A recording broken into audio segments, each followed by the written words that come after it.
L'esprit, nous nous intéressons à son âme. Nous quittons un tout petit peu l'aspect physique pour aller de temps en temps dans l'aspect non visible. Il s'agit donc de jeudi spiritualité. Ce matin, nous allons poser une problématique toute simple, mais certainement très importante. Nous allons parler des rites traditionnels. Ces rites traditionnels sont-ils opposés à la religion? Avez-vous l'impression que lorsque nous parlons de nos rites sur le plan ancestral, sur le plan africain, ces rites sont opposés à la religion? C'est la problématique que nous posons sur cette table de débat dans le cadre justement de votre jeudi spiritualité. Tout à l'heure, nous allons également accueillir la très étincelante Claudia pour une balade informationnelle. N'oubliez jamais, la dénonciation vous sera également livrée comme tous les matins. Le canal 6, mais également le canal 508 sur Canal Plus International sont à votre disposition. Vous allez nous recevoir 5 sur 5 sur Info TV, votre chaîne de télévision qui monte et qui monte encore. Nous allons accueillir ses amis, mais également ses frères, ces mystiques, ces spiritualistes qui nous accompagnent tous les jeudis pour le plus grand bonheur de vous autres téléspectateurs. Révérend Bayon, bonjour. Bonjour parfait ici. Bonjour à tous nos téléspectateurs qui nous voient, n'est-ce pas, depuis le monde entier. Je veux spécialement saluer la race élue, le sacerdoce royal, la nation sainte, le peuple acquis. Merci Révérend Bayon d'être parmi nous ce matin. Nous allons également accueillir à côté du Révérend Bayon Tot qui nous accompagne également. Il est métaphysicien, il est égyptologue, mais également il aborde plusieurs autres casquettes. Il est traditionnaliste. Tot, bonjour et bienvenue au programme. Mama Kiri, Mojan Aïs, Mama Konin Besse, Mine Biva, Mama Konin Besse, Mina Metan, Mina Boniuti, Mina Minasi, au TEP à toutes les sœurs et à tous les frères de combat de la Renaissance africaine. En face de Tot, nous accueillons Bertrand Tchenkam qui est certes journaliste, mais également un très grand traditionnaliste traitant. Bertrand Tchenkam, bonjour. Bonjour parfait, ici vous l'avez bien dit, je suis un médecin traitant depuis au moins 25 ans. Je suis prince et je suis notable dans la ville de Yaoundé. Un bonjour à l'endroit des Kidam, des Rastaquaires et des Tantampions qui nous regardent. Merci de m'avoir convié à ce réfifi. Force est de constater avec amertume et désolation que le Cameroun malheureusement est maudit. Quand je dis que le Cameroun est maudit, je le dis étant fâché. Qui l'a maudit? Le Cameroun est maudit parce que le Cameroun s'est maudit. En tant que le porte-parole de 450 marabouts qui sont mes amis et qui ont demandé que je puisse relayer cela, le Cameroun malheureusement, même si on donne le budget de la France, on ne fera rien du tout. Le budget de la France est 100 fois le budget de l'Afrique centrale. On donne le budget de la France, à l'heure actuelle, on ne fera rien. On a posé des milliers de pierres. On n'a jamais coupé de rubans symboliques. Nos dirigeants, pour la plupart, ont chanté la Marseillaise, des peaux noires et des masques blancs. D'aucuns ont des femmes métisses, d'aucuns ont des femmes blanches. Le Cameroun, ce n'est pas leur pays. Quand ils ne sont pas en vacances ici, ils sont en vacances de l'autre côté. Pourquoi est-ce que notre pays est maudit? Le corps de M. Amadou Ahidjo a été enterré au Sénégal.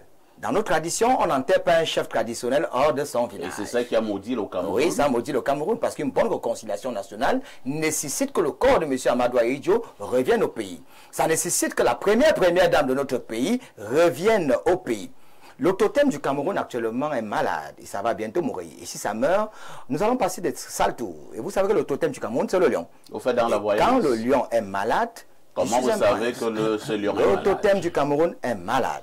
Et les dirigeants de notre pays ont appelé les maquisards les héros, et les héros les maquisards. Qui étaient héros de la nation?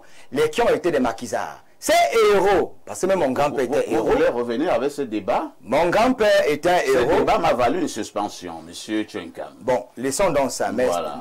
Rappelons néanmoins aux téléspectateurs que ceux qui se sont battus pour que le Cameroun soit prospère, on les a brossés avec les dents. C'est-à-dire on a brossé leurs dents, leurs mémoires sont dans la poubelle. Tant qu'on ne va pas le faire, on ne va pas s'en sortir. Et pour que le Cameroun sorte de sa puberté tardive, il faudrait que le chef de l'État invite tous ceux qui sont dans l'art divinatoire. J'ai 450 marabouts comme amis qui ont demandé qu'ils soient rencontrés. Parce que le problème du Cameroun est mystique. Il faut diagnostiquer notre pays. Parce que l'élection présidentielle... Il faut des vraies causeries pour qu'on évolue. Parce que j'ai l'impression que nos dirigeants brillent encore par une cécité intellectuelle. Vos marabouts aussi amènent leur chantage. Nos marabouts au Sénégal me disent prophète. Les marabouts ne sont pas des oiseaux de mauvais augure. Moi, je ne l'ai pas dit. Ce sont mes amis. Quand le Sénégal ne se porte pas bien, on fait le diagnostic mystique. Pourquoi vous n'appelez pas ceux-là qui ont l'art divinatoire et qui vous ont dit que le pays est maudit, et qui vous diagnostiquer ce pays. Quand vous faites des messes écuméniques, est-ce que vous intégrez les Mbombor, les marabouts et tous ceux que je connais? Non. Appelez Bertrand Tchenkam, j'avais demandé au président de m'appeler. On lui a certainement dit que je suis un voyou, mais j'ai une piste de solution. On va aussi comme ça saluer M. Njomo Oscar Valdez. Il nous regarde sous le ciel de Foulane, dans l'arrondissement de Yaoundé. Vous pouvez rire, hein, vous pouvez rire. Mais j'avais demandé au président de la République. On a suivi Bertrand. Parce que s'il m'appelle, je vous assure. Je ne donne pas beaucoup de temps. Hein. Je vais accueillir Alain Do qui s'énerve déjà. Vous prenez trop de temps. Je ne sais pas pourquoi. Alain Do, bonjour. Oui, parce que je prône quand même un minimum d'équité dans le temps de parole sur ce plateau. Hein. Je ne viens pas écouter les gens. Il faut qu'on ait une équité de temps de parole. Bonjour à tout le monde à travers le monde. Bienvenue à Jeudi Spiritualité. Moi, je serai court. Je veux qu'on en droit dans le sujet, droit dans le mur. Bonjour à toi. Merci pour l'opportunité d'être à nouveau là et apporter la lumière au travers de la contradiction. Bonjour, co-discutants. Je te rends ta parole. Merci Alino. On accueille notre consultant Pierre Blériot-Niemek, alias Castou. Pierre Blériot, bonjour. Bonjour, parfait Aïs, merci de m'associer à votre panel ce matin. Pierre Blériot, vous gardez le microphone hein, pour nous donner la sagesse de ce matin. Alors, la sagesse de ce matin dit ce qui suit.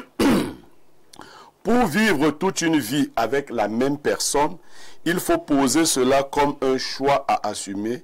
Ce n'est pas du tout naturel. On peut reprendre. Pour vivre toute une vie avec la même personne, il faut poser cela comme un choix à assumer. Ce n'est pas du tout naturel. Ça veut dire quoi? Ça veut dire parfait qu'aimer une personne toute sa vie, ce n'est pas un réflexe, c'est un défi. Ce n'est pas naturel, c'est plutôt intentionnel. On nous vend souvent l'illusion de l'amour qui ne meurt pas une fois que vous vous êtes aimé. Non, ce n'est pas vrai. Il ne suffit pas de s'être aimé au départ. Il faut se décider d'être ensemble. Ça veut dire que c'est un challenge de tous les jours. Et quelquefois, ce qu'on appelait l'amour au départ a disparu. Il faut se créer de nouvelles raisons, que ce soit dans la vie de couple ou même dans la vie amicale ou fraternelle. La fraternité que vous aviez quand vous étiez petit n'est plus la même. Les objets de compétition n'étaient pas ce que vous avez aujourd'hui. Tout à fait. C'était autour du petit morceau de viande. Aujourd'hui, c'est autour de qui a le terrain, qui a construit la plus belle maison, qui a épousé une femme qui vit en Europe, ainsi de suite. Ça devient compliqué. Ça devient compliqué. Il faut donc renouveler son engagement tous les jours pour tenir avec la même personne toute une vie. Vous êtes en direct sur Info TV. À tout de suite pour la suite.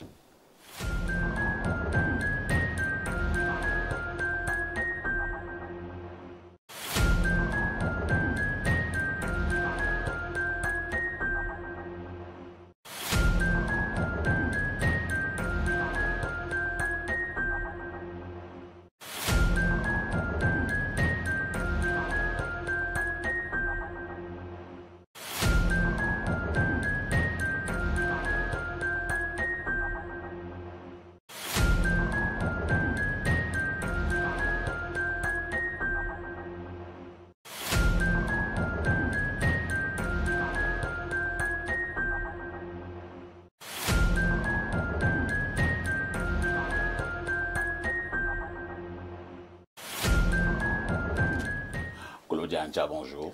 Bonjour, parfait ici, bonjour à tous les téléspectateurs d'Espace Minique. On retrouve nombreux ce jeudi, c'est un plaisir. Ma tenue ne vous fait pas peur apparemment? Pas du tout. Vous avez vu plus que ça? Oui, exactement. Vous blaguez avec la peau de panthère. Dans tous les cas, ça vous va bien, on dira un chef traditionnel. C'est super, c'est cool, ça vous va bien. À ne pas confondre avec un zomlo. Hein. Ah, d'accord. Alors, ce matin, vous êtes zomlo ou chef traditionnel? Je suis parfait ici. Le zomlo de la modération. Claudia, oui, parfait. Que disent les journaux?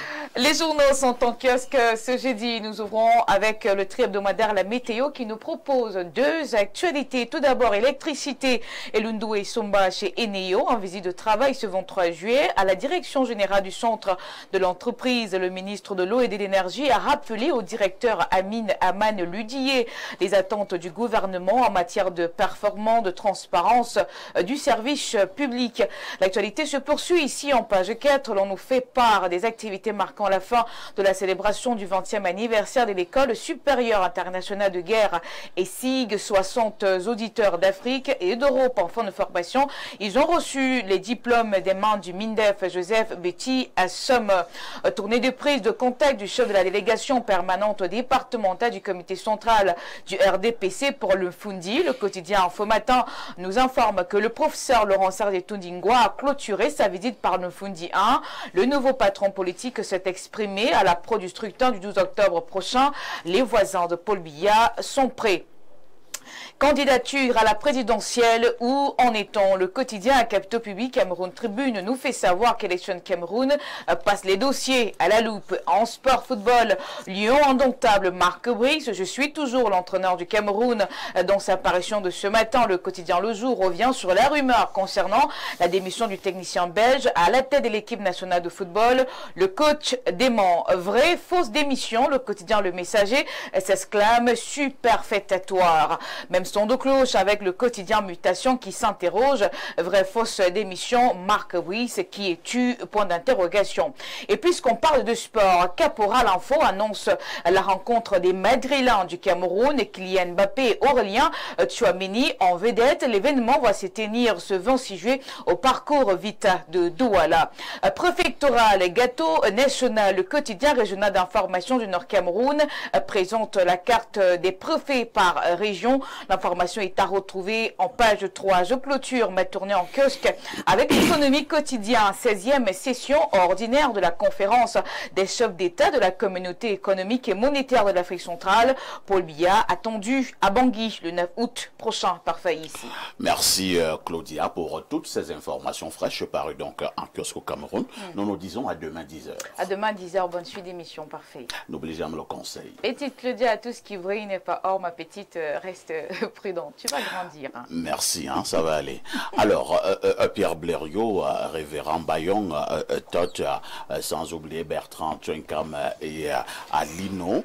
Hier, le Cameroun a légèrement bougé hein, avec cette affaire de vraie ou fausse démission du sélectionneur, du coach sélectionneur des Lions Indomptables, le désormais célèbre Marc Brice.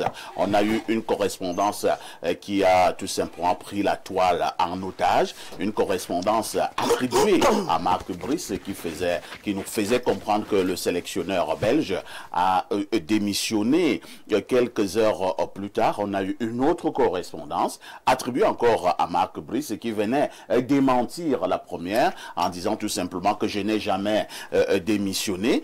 Quelques heures également encore après, on a eu une autre correspondance du ministre des Sports et de l'Éducation physique qui venait réitérer ce que le coach Marc Brice vient de dire, c'est-à-dire il n'a pas démissionné. Quelques heures encore, avec le concours du confrère de la CRTV, Germain Noël-Essengue, il a réussi à avoir Marc Brice en image, où Marc Brice dit qu'il reste le coach des Lions Indomptables. Pierre Blériot, comment comprendre cette autre actualité? Marc Brice a-t-il démissionné, vrai ou faux?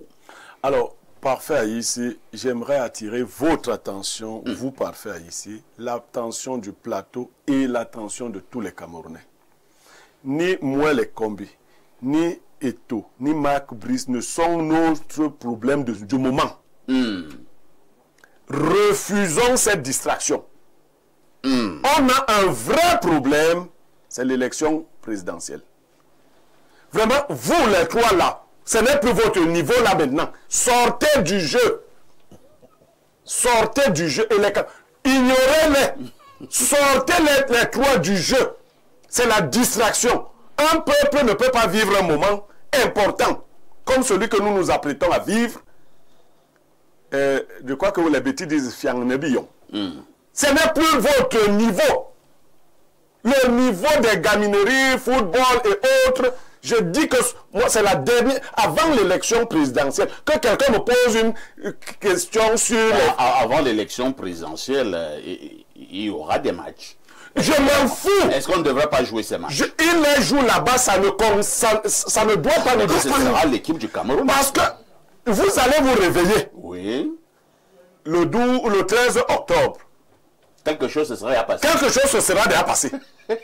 Parce qu'on est venu, c'est fini. Donc, merci les trois là, c'est sortez. C'est plus votre niveau. Ici, ce n'est plus votre niveau. Merci Blériot. Bertrand Tchenkam, je ne sais pas si vous êtes sur la même longueur d'onde que Blériot, mais toujours est-il qu'il y a quand même eu cette folle actualité au Cameroun. Hein. Oui, c'est un cinéma de tout. Je voulais déjà dire que pour une fois, je donne raison à M. Blériot. Ah, pour une fois. Officiellement, Marc Brice n'a pas démissionné. C'est ce qu'il faut retenir. Il n'a pas démissionné. Et officieusement? Officieusement, c'est vrai que certains ont voulu ternir son image, mais en réalité, il n'a pas démissionné. Il n'a pas démissionné. Il a dit que son compte Facebook, etc., ses comptes ont été volés. Piraté comme d'habitude. Non, il y a un souci. Je vous relance. Apparemment, il y a eu... la FECAFOOT est clair. Hein? La FECAFOOT n'a pas pris l'information sur les réseaux sociaux. Oui. Il y a la correspondance de la FECAFOOT qui est claire.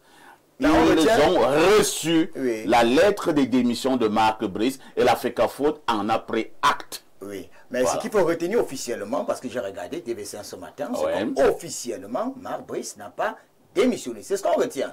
Les autres migrants, on s'en fout. On veut créer un cinéma pour distraire le peuple camerounais, comme M. Blériot le disait tout à l'heure.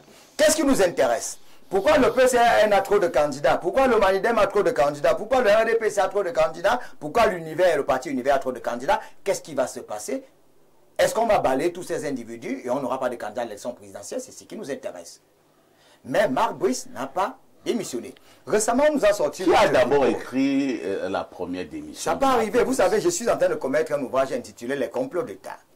Causes et conséquences. Acharnement sur le psychodrame d'une société perdue, cas du Cameroun. Et dans cette feuille de chou, j'ai dit qu'au Cameroun, toute vérité est un mensonge. Qu'est-ce qui marche au Cameroun? On nous a fait tellement de promesses. On aura. On n'a pas d'eau, on n'a pas de... Non, moi je parle de Marc Brice. Marc Brice, c'est un pipeau. C'est une entourloupe. Ça fait partie des mensonges. D'accord, c'est compris. Marc Brice n'a jamais démissionné. On voudrait que cette semaine, que les médias, puisqu'on en parle, qu'on laisse les questions existentielles, qu'on ne se pose plus la question, c'est de savoir, le RDPC aura-t-il un candidat ou deux? Le Manidem aura-t-il un candidat? Le PCR une et l'autre. Toujours est-il qu'elle est en train de faire son travail. Oui, mais on reste en veille, hein, parce que... Et le Conseil constitutionnel va donner, entre guillemets, la liste des candidats. On va côtoyer les gars de sous-quartier. Est-ce que vous savez qu'octobre, l'élection de cette année ne sera pas comme les autres années? Les gars, veille au grain. Il n'y a rien qui va distraire les Camerounais. Pour l'instant, je parle de Marc Brice. Oui, Marc Brice, c'est une distraction. Ça ne nous intéresse pas. Marc Brice a-t-il démissionné, oui ou non? Déjà, je ne suis pas un fan de football. Ah bon? Je suis fan des sports utiles. Parce que pour moi, le football est un sport inutile. Comment ça? J'entends par sport utile tous les sports qui sont capables de nous aider à nous en sortir face aux situations existentielles et physiques. C'était quelques-uns de ces sports? Le saut nous permet de traverser les gouffres. La natation nous permet de nous en sortir quand on est dans l'eau. La course nous permet de fuir le danger. Mais le football nous permet d'avoir beaucoup d'argent. Oui, mais ces sports donnent aussi de l'argent. Les sports que j'énumère. Le lancer de javelot. La natation, tu connais un athlète qui a fait dans la natation, qui est plus riche qu'une célébrité du football? Le problème n'est pas la richesse. Ces gens s'en sortent avec leur famille. Ils ne sont pas des mendiants. Les armes à feu nous permettent de nous défendre quand nous sommes... Les armes à feu, on te donne un coup de poing, tu meurs. Et tu dis que c'est bon. Et tu dis que c'est bon. Ce sont des sports utiles. C'est-à-dire que tu commences à bagarrer contre quelqu'un, vous n'avez aucun problème, vous n'avez pas d'esprit de terreur au village, et tu l'assommes, et il tombe et il meurt. Et tu dis que c'est un sport utile. Oui, mais c'est un sport utile. Parce que ça peut tuer quelqu'un. L'autodéfense. C'est ça l'utilité. Même les troncs d'arbres tuent les gens. Quand on passe en bourse, un tronc se casse. Bon, là, c'est un accident. Mais sur un tatami, c'est pas un accident. On se défend sur un tatami. Là, je parle du sport qui nous aide à nous défendre dans les rues, dans les agressions, etc., etc.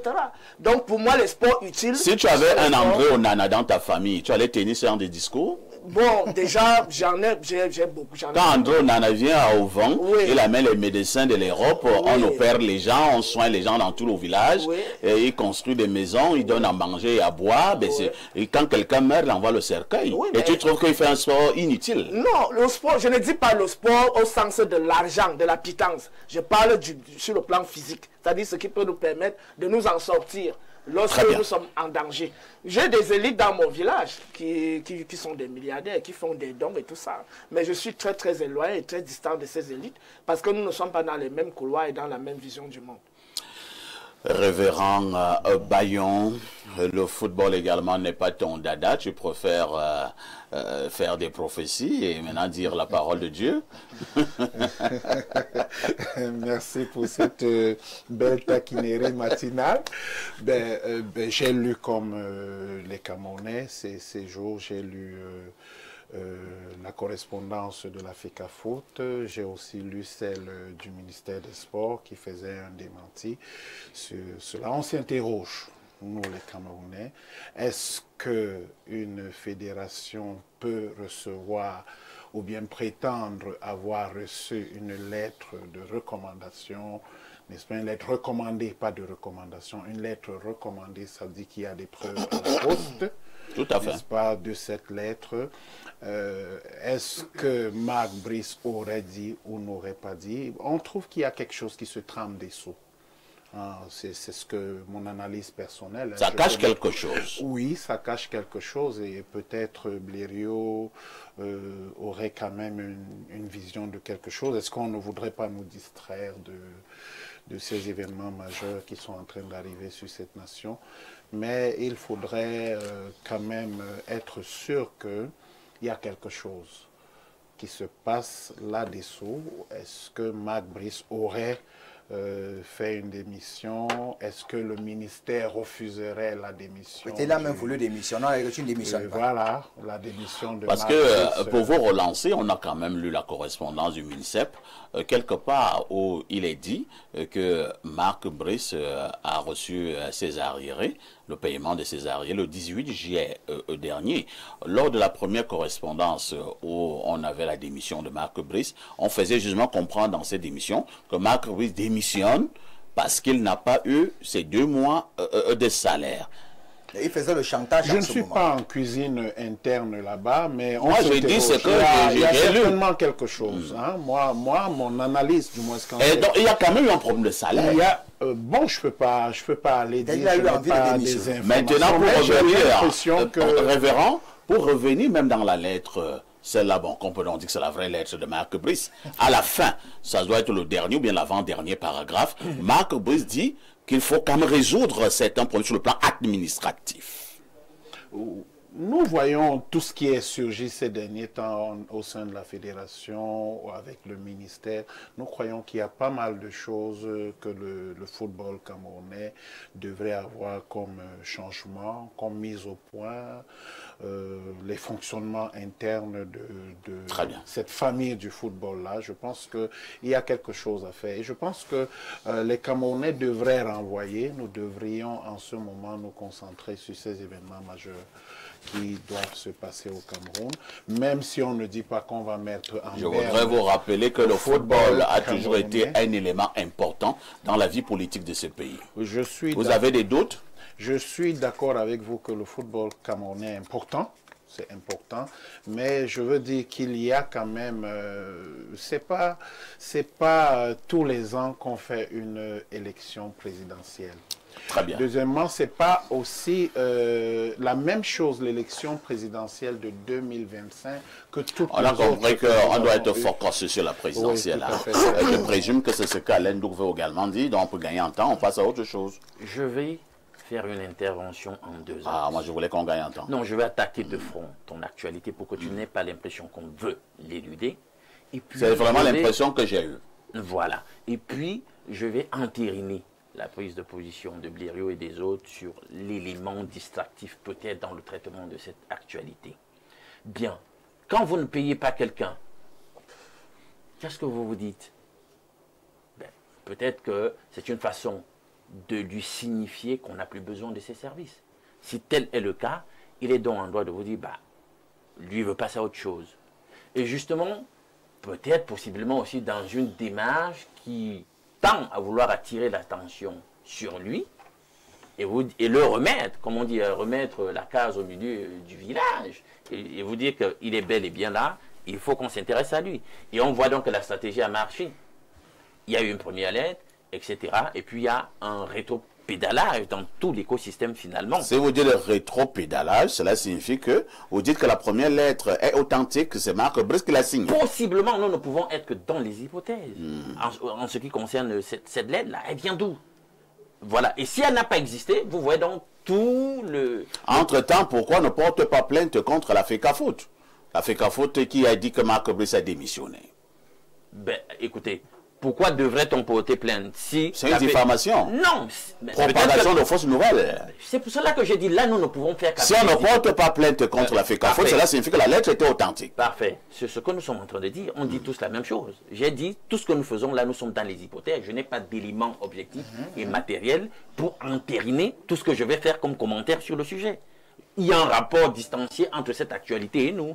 Je n'ai pas recoupé tout. Donc je me sers simplement aussi du matériel qui est disponible dans cette espèce de, voilà, de tollé autour de cette démission. Maintenant, puisque nous sommes à jeudi spiritualité, je peux me permettre un certain nombre de choses. On ne distrait que ceux qui veulent être distraits. Moi, je suis très concentré. Et je ne me laisse jamais distraire par ce sport maçonnique. Oh là là. Ben oui. Rentrer, on ne va pas dire que c'est Alain Do qui le dit. Hein. Le football est un sport maçonnique. Je le dis clair. Tout est maçonnique. Hein. Vous rentrez sur leur propre site, le site de la FIFA. Vous allez, ils n'ont pas caché. Ils vous retracent le pédigré du sport en question. Et vous vous rendrez compte que ça remonte jusqu'au mystère de l'Amérique antique. Vous me comprenez bien. La paternité du football remonte jusqu'à ce point-là. Et vous savez bien qu'au 19e siècle, c'est à la Freemasonry Tavern en Angleterre que le sport en question a été codifié pour ce qu'il représente aujourd'hui dans l'essentiel. Les dimensions en forme de rectangle, avec toute la symbolique qui va avec, pour ceux qui étudient la symbolique des mystères. Merci Alain. Le nombre 11. On en reparlera un autre jour. Voilà, etc. Moi j'étais sur Marc Brice et non sur la franc-maçonnerie. Non, mais nous sommes à jeudi civil. D'accord. Lorsque nous avons dit cela, on dira tout simplement que nous resterons concentrés. C'est vrai, mais maintenant, Marc Brice a-t-il démissionné ou non? Nous attendons que Marc Brice porte plainte contre la FECAFOOT qui aurait donc propagé des fausses nouvelles. À tout de suite pour la suite.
On repasse la parole à Pierre Blérung, mec, cette fois-ci pour la dénonciation de ce matin. Alors, parfois ici, deux groupes de personnes sont venus me voir pour se plaindre, me prenant pour juge de leur contentieux. Et moi, j'ai pris ce contentieux pour en faire une dénonciation. Le premier groupe, c'est des gens qui ont des terres et qui ont cherché ce qu'on appelle dans le langage de l'univers foncier un financier. Quelqu'un pour les aider à faire l'immatriculation, le lotissement et autres titres fonciers dans du terrain. Le monsieur les a accompagnés de bonne foi. Ils ont même eu un protocole. Sauf que maintenant que l'activité va vers sa fin, il se trouve que ces messieurs n'ont pas intégré certains autres ayants droit dans l'affaire. Et les nouveaux qui n'ont pas été intégrés se sont opposés ou voudraient s'opposer, pour être plus clair. Mais ils disent que si on leur garantit leur part, ils vont se rétracter. Le problème, c'est lequel parfois ici, c'est que l'accord a été fait sur un pourcentage de 20% sur la superficie générale. Les nouveaux qui arrivent ont droit à la moitié de la terre en question.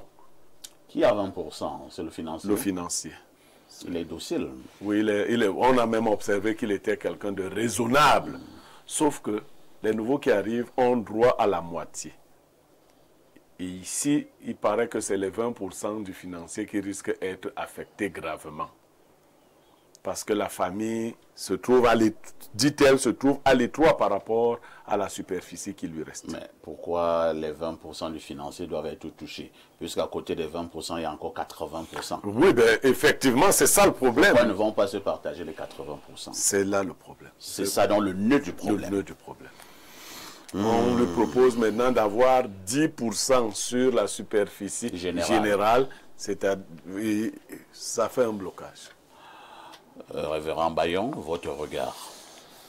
Je sais un peu de quoi il s'agit dans ce genre, parce que j'ai des proches qui se sont retrouvés dans une telle situation.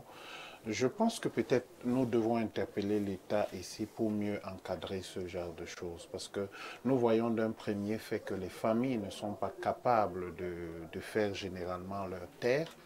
Donc il faut qu'il y ait des possibilités légales, par exemple, pour quelqu'un qui fait une affaire. Vous prenez 50 millions, vous prenez 100 millions pour aller financer l'obtention d'un titre foncier, peut-être sur plusieurs hectares, et vous vous engagez par devant un notaire que vous allez avoir 20%. À la fin, la chose n'est pas conclue. Ça veut dire qu'il n'y a pas, les documents qu'on signe au départ n'ont pas force de loi.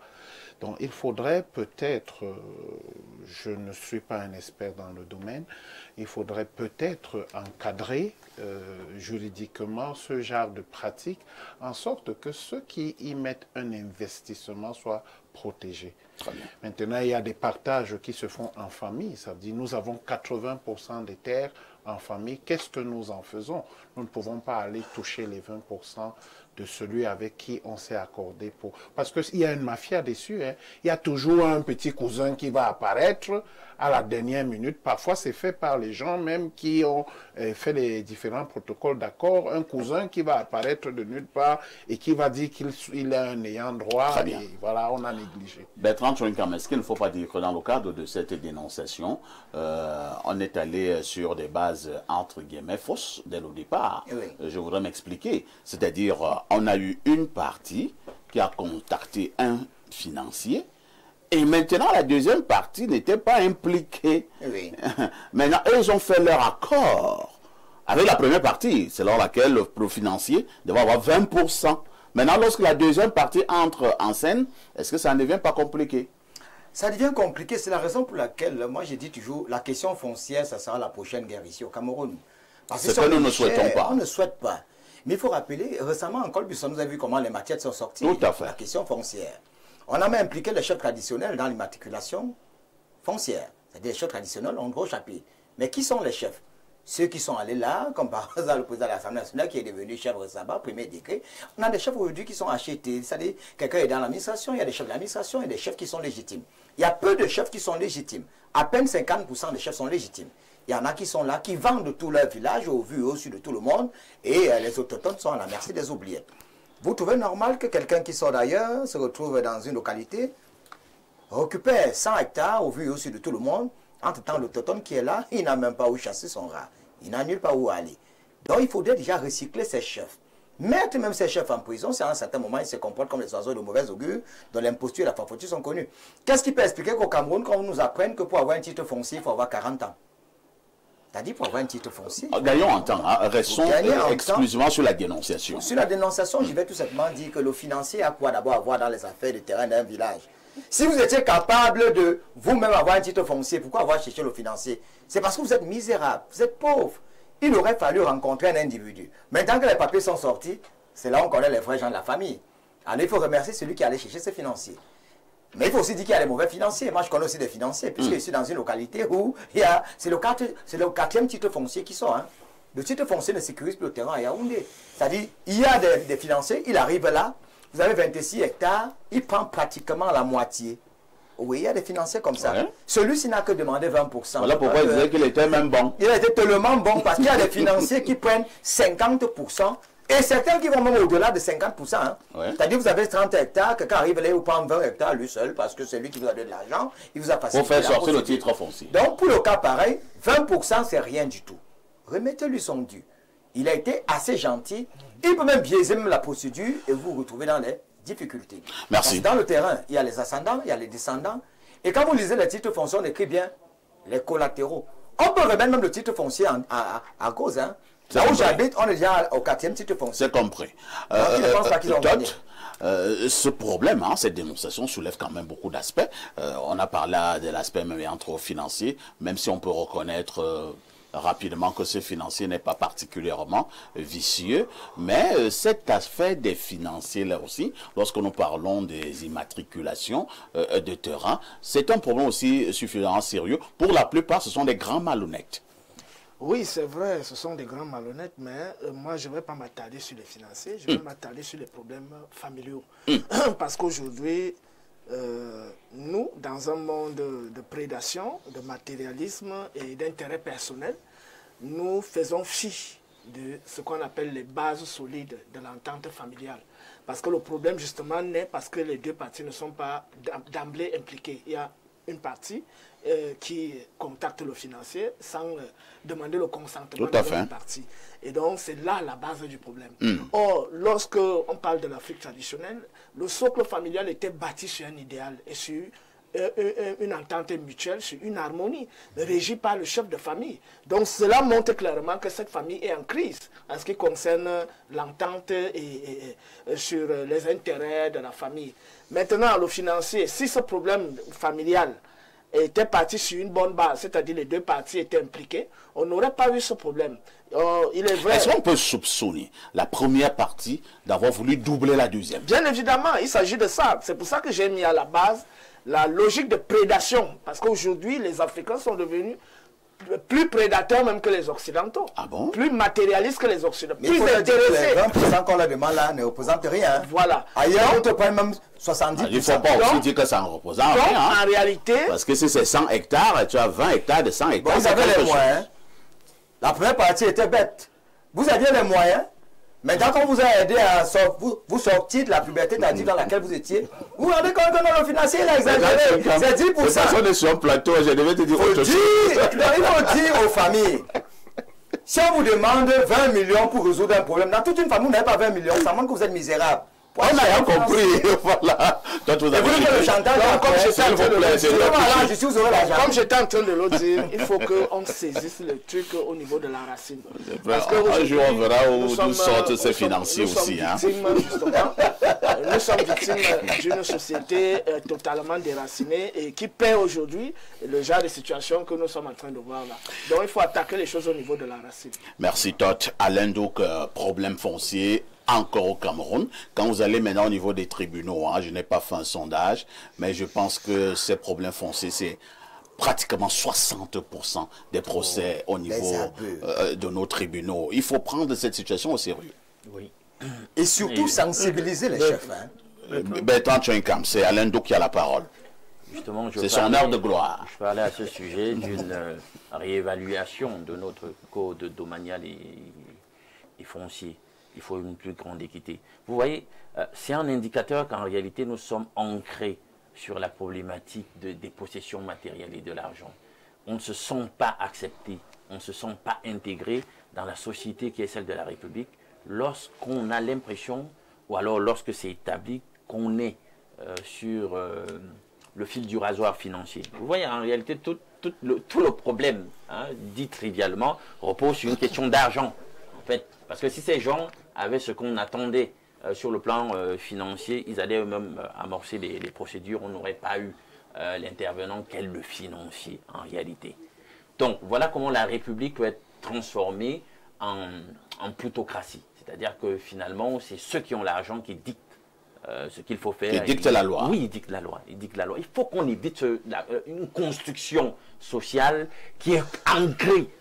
Hein, par rapport même d'abord à la philosophie qui est celle de la civilisation africaine que nous voulons la plupart du temps promouvoir, c'est pas bon, c'est pas bon. On nous reconnaît comme étant une civilisation de la solidarité, de la mansuétude. Et il faut donc que même dans les modèles politiques, hein, de gouvernance politique, l'éthique sociale que nous voulons, qu'on retrouve cela, ces éléments. Et ça commence à manquer. Nous devenons plus capitalistiques que les civilisations reconnues comme étant capitalistes. Donc ça, c'est un problème.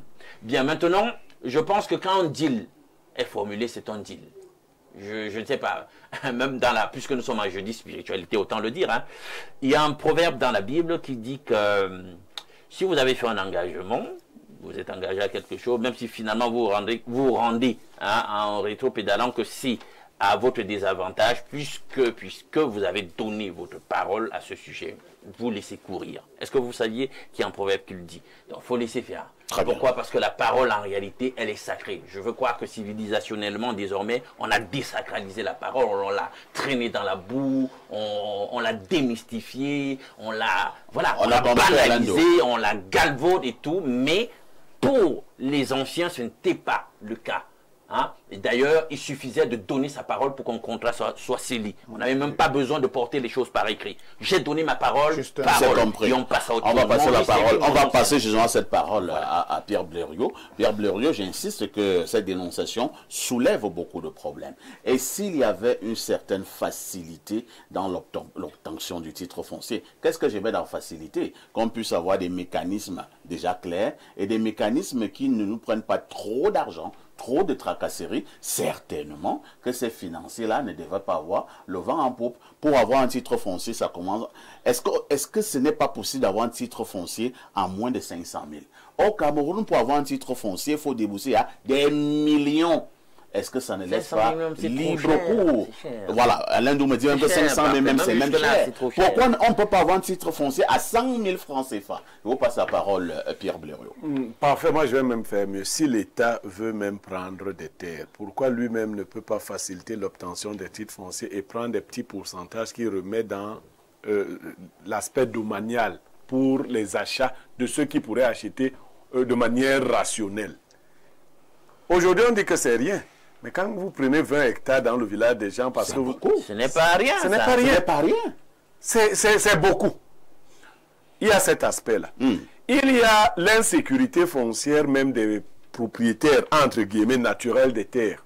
Pendant qu'ils investissent, là, ils peuvent se surprendre un matin et se rendre compte que non, quelqu'un d'autre avait déjà fait un titre foncier. Il faut sécuriser le titre foncier. Vous parlez d'argent. Parfait. Dans la pratique du titre foncier, les montants énoncés même ne sont pas la plus grande barrière. Le plus grand traumatisme se trouve dans les procédures. Tout à fait. L'argent que vous donnez sans justificatif, hein? Oui. Et si vous ne le donnez pas, rien ne va se passer. Ça c'est innommable. C'est innommable.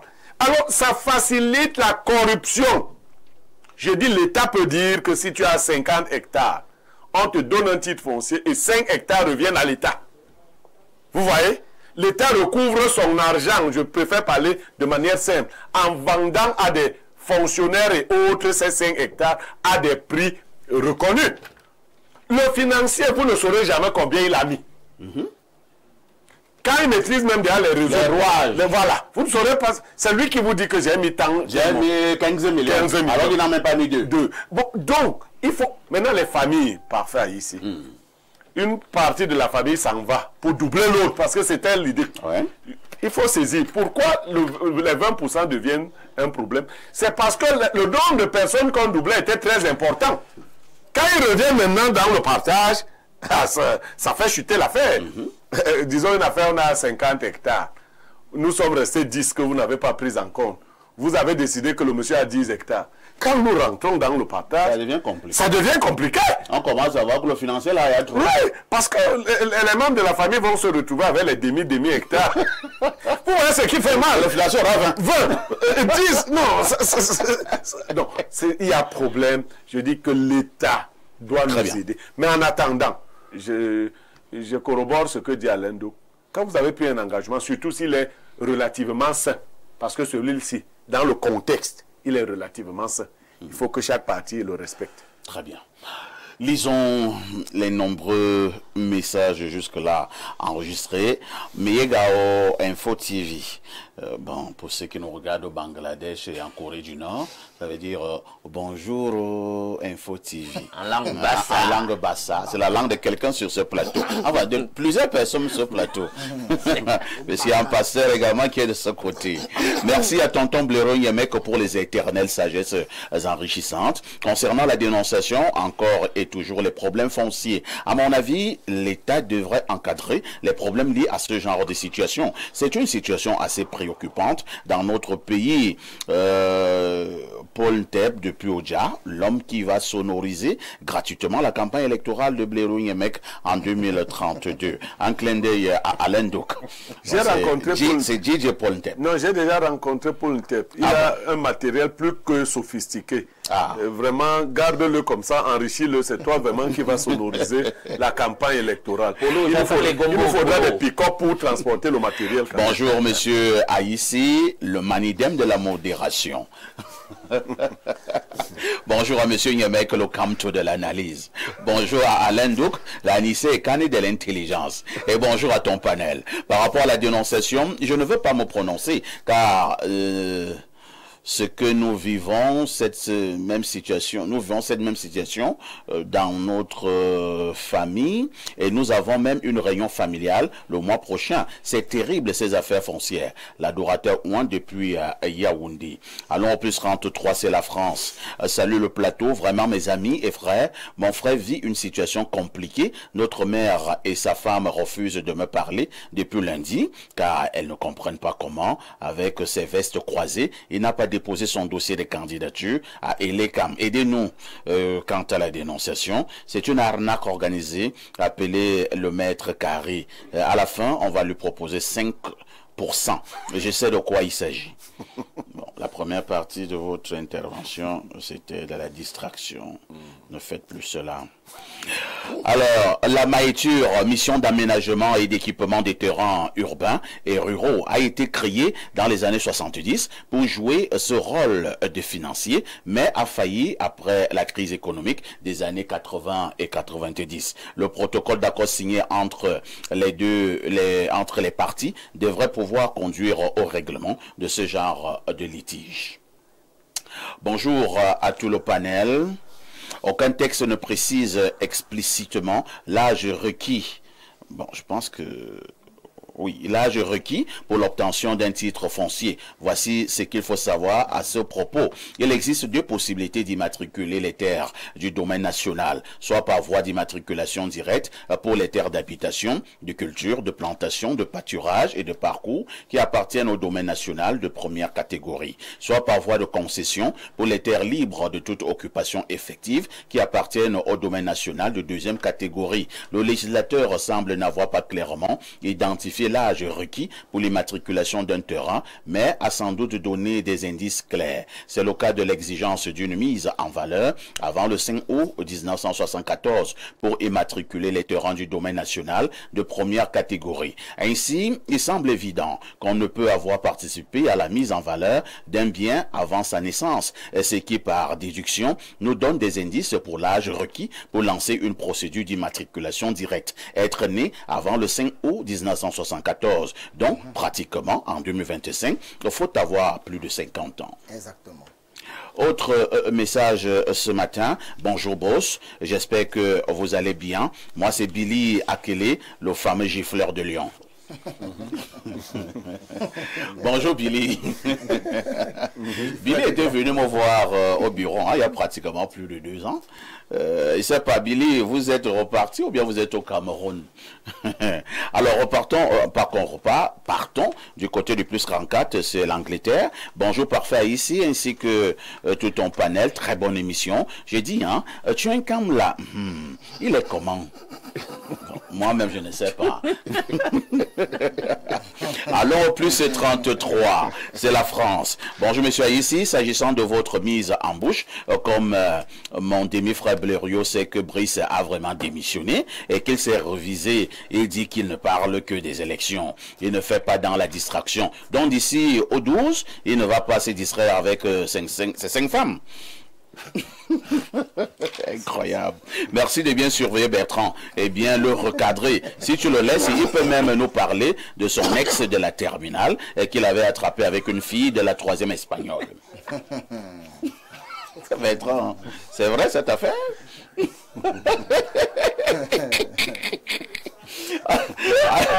Bonjour à Ici et à tout le panel. Pour la dénonciation, la famille a bien orchestré le plan. Ceux qui sont venus après sont de connivence avec les autres pour frapper le financier qui me semble être un honnête homme et qu'il porte plainte car tous ces gens sont impliqués. C'est une machination, sinon la première partie aurait tout fait pour contester les droits de la deuxième et non chercher à négocier le pourcentage du financier. Prenons 2 ou 3 dernières préoccupations. Il y a quelqu'un qui dit ici, bonjour le sage modérateur, nous avons vu une déclaration d'un journaliste confirmer la correspondance avec toutes les références de la Campost. Une lettre bien recommandée via... Donc, c'est Mathieu de Soie. Il continue en disant, Tchenkam sait que ces financiers sortent de la région... Bon, je vais sauter cette partie. Et je peux dire autre chose que de soutenir ceux de cette région. C'est Mathieu de Soie. Bonjour, parfait, le Marc Brice de la modération. La vraie fausse démission de Marc Brice n'est qu'une mise en scène pour détourner l'attention des Camerounais. Des problèmes du moment, c'est Njim Tolum Omarou à Rumdeadja à Garoua. Ah, le Rumdeadja, un stade mythique. Allons au 212, c'est le Maroc. Bonjour, le Antanganji de la modération. Ah, Antanganji. Et il y a Popoli qui s'est amusé à parler bizarrement d'Atanganji. Popoli avait fait une caricature en disant qu'Atanganji a pris une enveloppe pour donner au pape actuel au Vatican. Le Conseil national de la communication vient de frapper le Popoli. 6 mois de suspension. 6 mois de suspension. C'est beaucoup, hein? C'est beaucoup pour un journal. Alors, le monsieur du Maroc dit, je suis un jeune Gabonais étudiant au Maroc et je regarde régulièrement vos émissions, parfois avec un style très comique sur des sujets sensibles. C'est Joski Edjo depuis Casablanca. Une touche pause s'impose.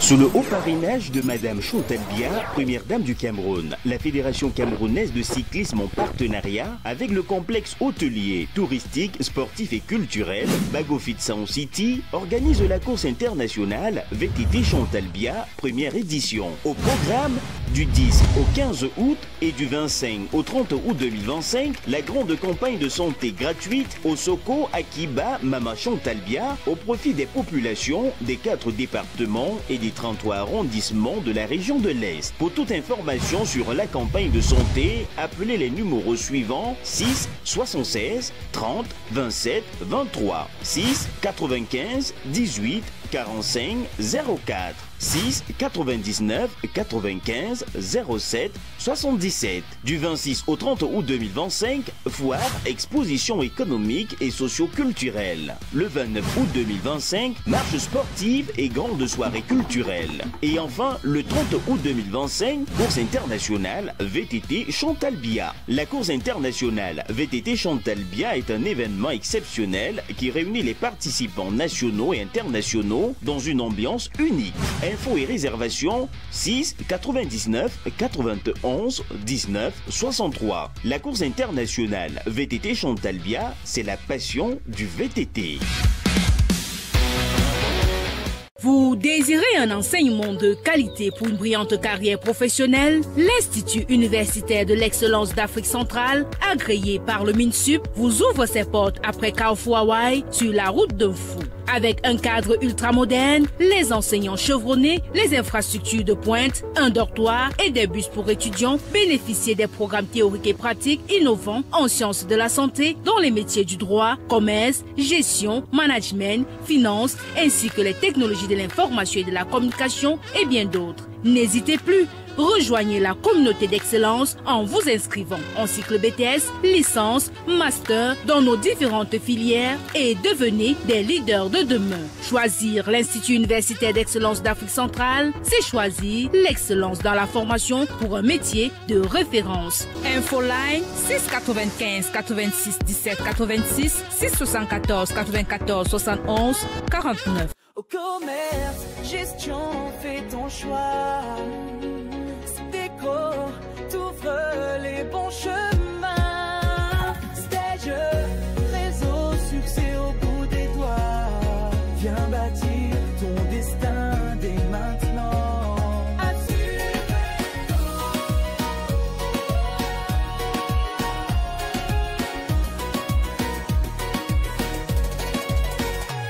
Sapeco, école de formation professionnelle.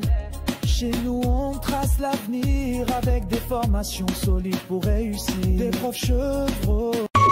Formation de 2000 jeunes tchadiens en intelligence artificielle. Un pas décisif vers la vision du maréchal Mahamad Idriss Déby Itno du Tchad. Dans le cadre de la politique ambitieuse du président de la République du Tchad visant à faire du numérique un levier de développement, 2000 jeunes tchadiens de 15 à 35 ans, sans distinction de niveau scolaire, vont entamer une formation en intelligence artificielle. C'est une formation de 10 jours qui commence le 4 août 2025. Un total de 40 experts en intelligence artificielle sera mobilisé. Des certificats de participation et de compétences seront délivrés par la chaire UNESCO d'Afrique centrale, Access TIC. En dotant la jeunesse de compétences de pointe, le Tchad s'engage résolument dans l'ère numérique, ouvre la voie à l'innovation locale et prépare une nouvelle génération d'acteurs du développement durable. Inscrivez-vous dès maintenant dans les 3 sites suivants: www.unescochair-tic.org,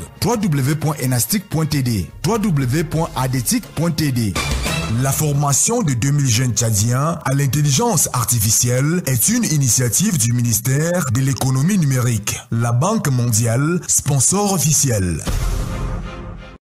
Titulaire du baccalauréat, BTS, HND, IDE, TPMS ou licence. Vous rêvez d'une carrière dans la santé? L'Institut supérieur des sciences et techniques appliquées à la santé, l'ISTAS, est la solution. Nous formons les professionnels de la santé, infirmiers, sages-femmes, kinésithérapeutes, techniciens en analyse médicale, techniciens en pharmacie, génie sanitaire et optométristes. À l'ISTAS, votre succès est notre priorité, avec des stages garantis dans les meilleurs hôpitaux du Cameroun et à l'étranger. Des laboratoires ultra modernes. Possibilité de poursuivre vos études à l'international. Obtenez votre BTS, HND, licence professionnelle ou master. Des milliers de nos diplômés sont déjà bien insérés professionnellement. Pourquoi pas vous? Inscrivez-vous dès maintenant sur nos campus à Yaoundé, au Kansik Mendong, derrière le commissariat. Le nombre de places est limité. Appelez vite au 695 292 287 ou au 671 903 617. ISTAS, éthique, performance, avenir. Le vendredi 25 et le samedi 6 juillet 2012 au stade Toké de Bafoussam. L'Ouest Cameroun, Bafoussam, c'est ton tour. Nous venons détruire la stérilité, délivrer les captifs, renverser les fétiches, les alliances des crânes. Ça va déranger. Fini des voix des esprits des hôtels sataniques qui ne cessent de parler dans votre vie. Les décrets de célibataire, de stérilité et de rejet croiseront la voie autorisée pendant cette spéciale croisade auto-auto. Daddy auto-auto. Papa, depuis 5 ans, il ne voyait pas du tout. Qui l'a amené? Il est venu avec toute la famille. Avec la prochaine Papa auto-auto, assisté de la prophétie des nations, il porte en son sein des générations de gloire établies par les femmes de Dieu. Le message du Seigneur au plus haut niveau de l'exaucement. Maman blanc de passe. Destruction des malédictions générationnelles.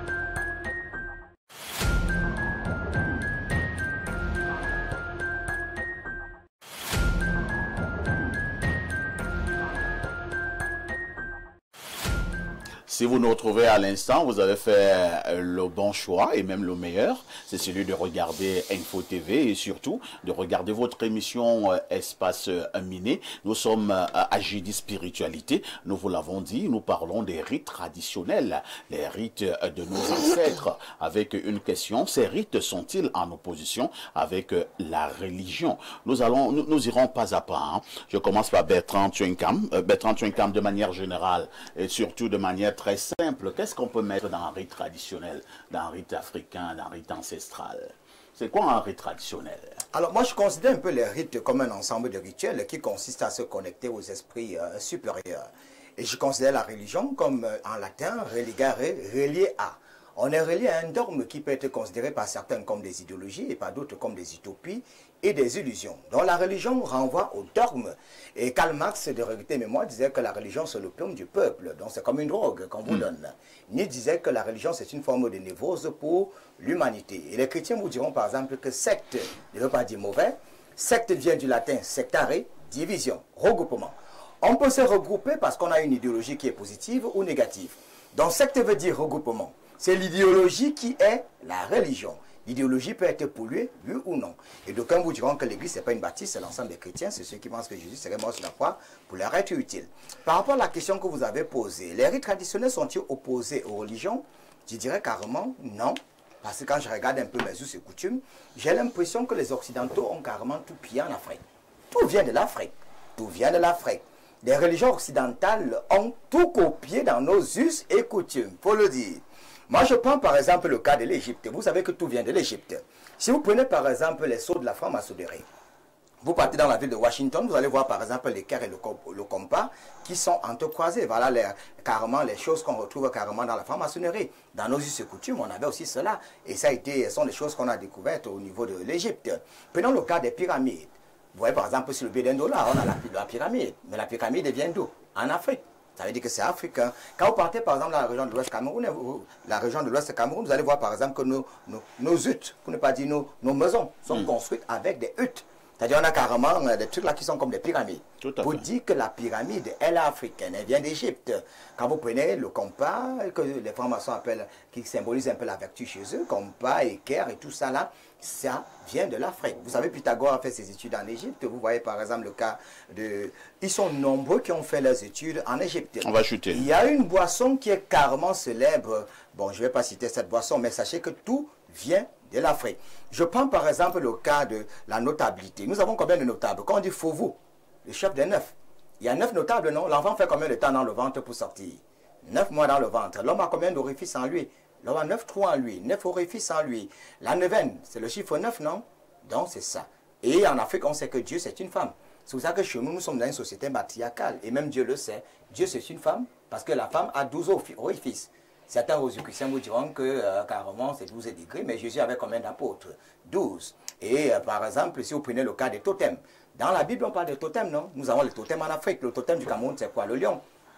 Dans les villages, on a les totems pour suivre nos contrées. Regardez la ville de Yaoundé. Quels sont les totems qui gardent la ville de Yaoundé? Tous les coins stratégiques de la ville de Yaoundé. La GP, la présidence, les ministères, vous allez voir tout qu'il y a les manguiers, il y a les chauves-souris. Vous ne pouvez pas le démontrer, hein, Faites attention à vos déclarations. Je suis en train de dire, vous êtes journaliste comme moi, je suis en train de vous dire que le renseignement à Yaoundé, sachez que ce sont les chauves-souris qui donnent les renseignements. Et tous les coins stratégiques dans la ville de Yaoundé, je vous envoie, aller à la GP, à la présidence et dans les coins stratégiques, vous allez voir toujours qu'il y a des chauves-souris. On ne coupe jamais. Bertrand Tchenkam, vous ne pouvez pas les démontrer. Les chauves-souris restent des animaux. Oui, ce sont des animaux, mais et qu'ils peuvent vivre partout. Oui, mais ce ne sont pas des animaux ordinaires. Donc, Moïse avait aussi les totems, non?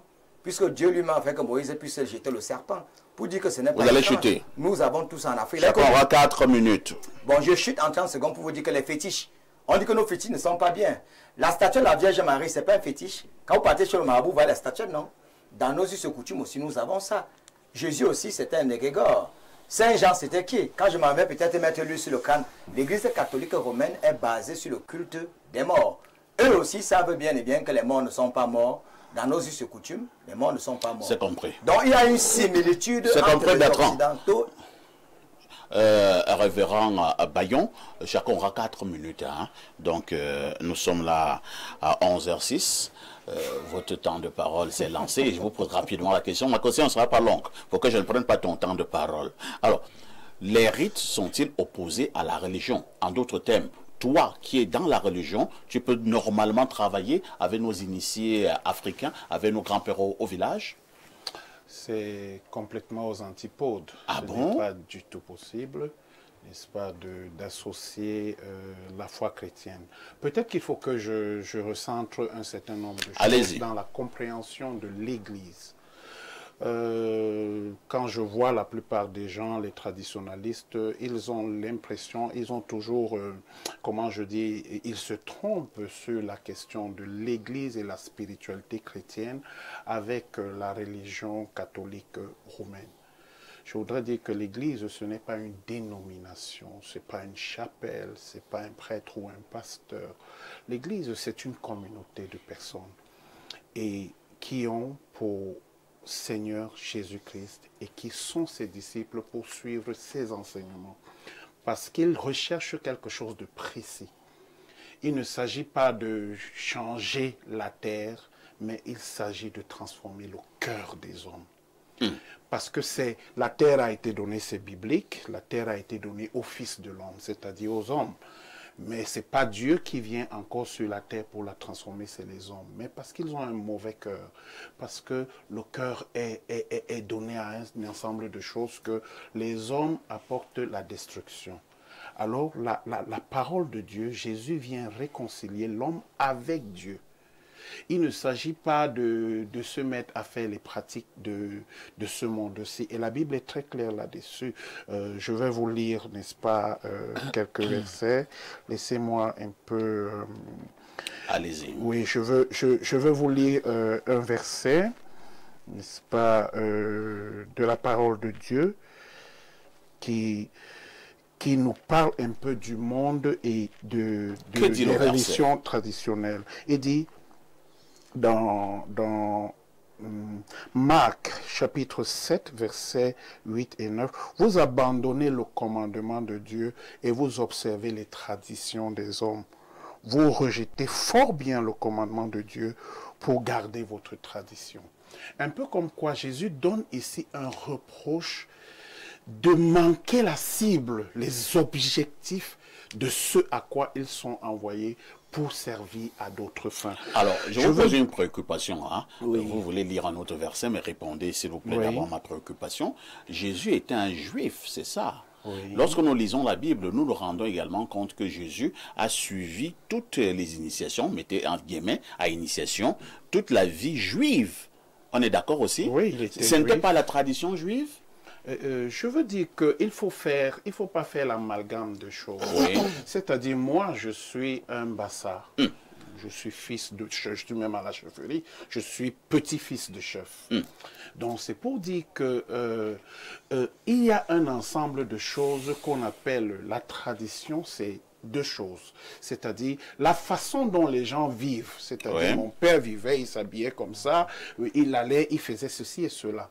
Et maintenant, il y a une deuxième partie dans la tradition qu'on appelle la mystique d'un peuple. Ce matin, nous parlons beaucoup plus de cette mystique. Voilà pourquoi nous parlons des rites. Voilà, c'est ça donc que je veux dire. C'est là qu'il y a opposition. Donc, à votre niveau, ce sont ces rites-là qui ne s'accommodent pas avec la religion. Tout à fait, parce que tout à fait, il a défini le mot religion, relié à.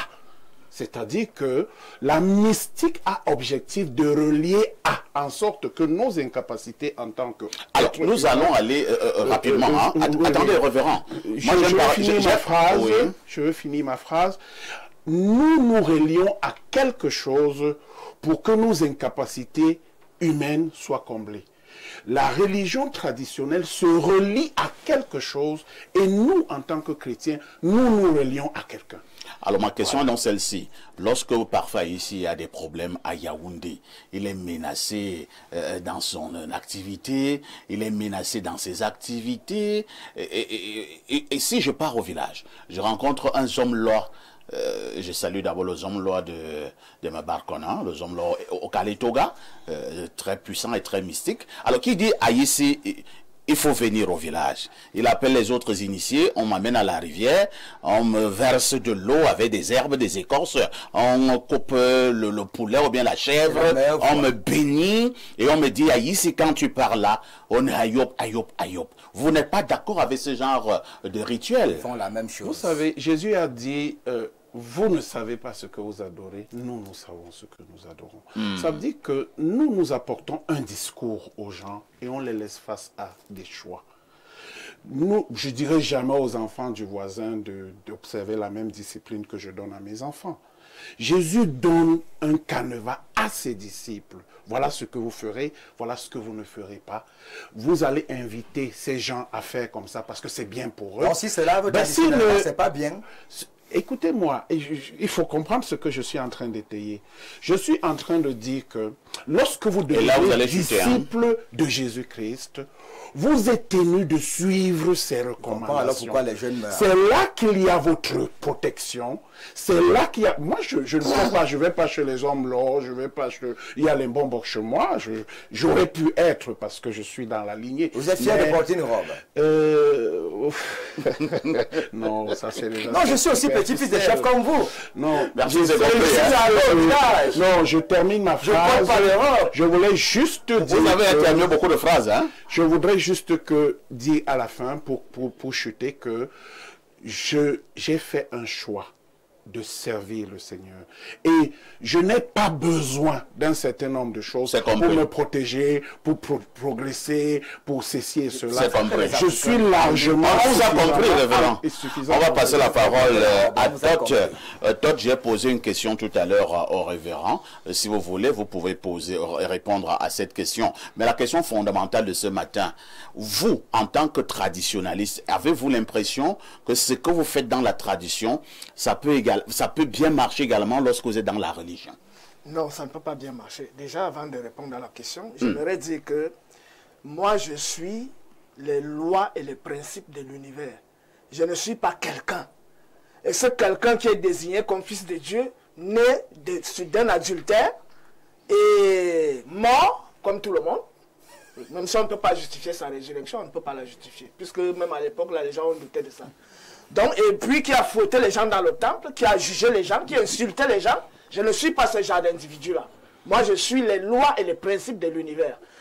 Deuxièmement, je vais répondre au frère en lui disant, oui, on peut dire que tout est sorti de l'Afrique, et que les pyramides et tout ça, mais il faut tenir compte de la falsification, de la perversion et de l'inversion qu'on retrouve au cœur de la franc-maçonnerie et au sein des églises de sommeil.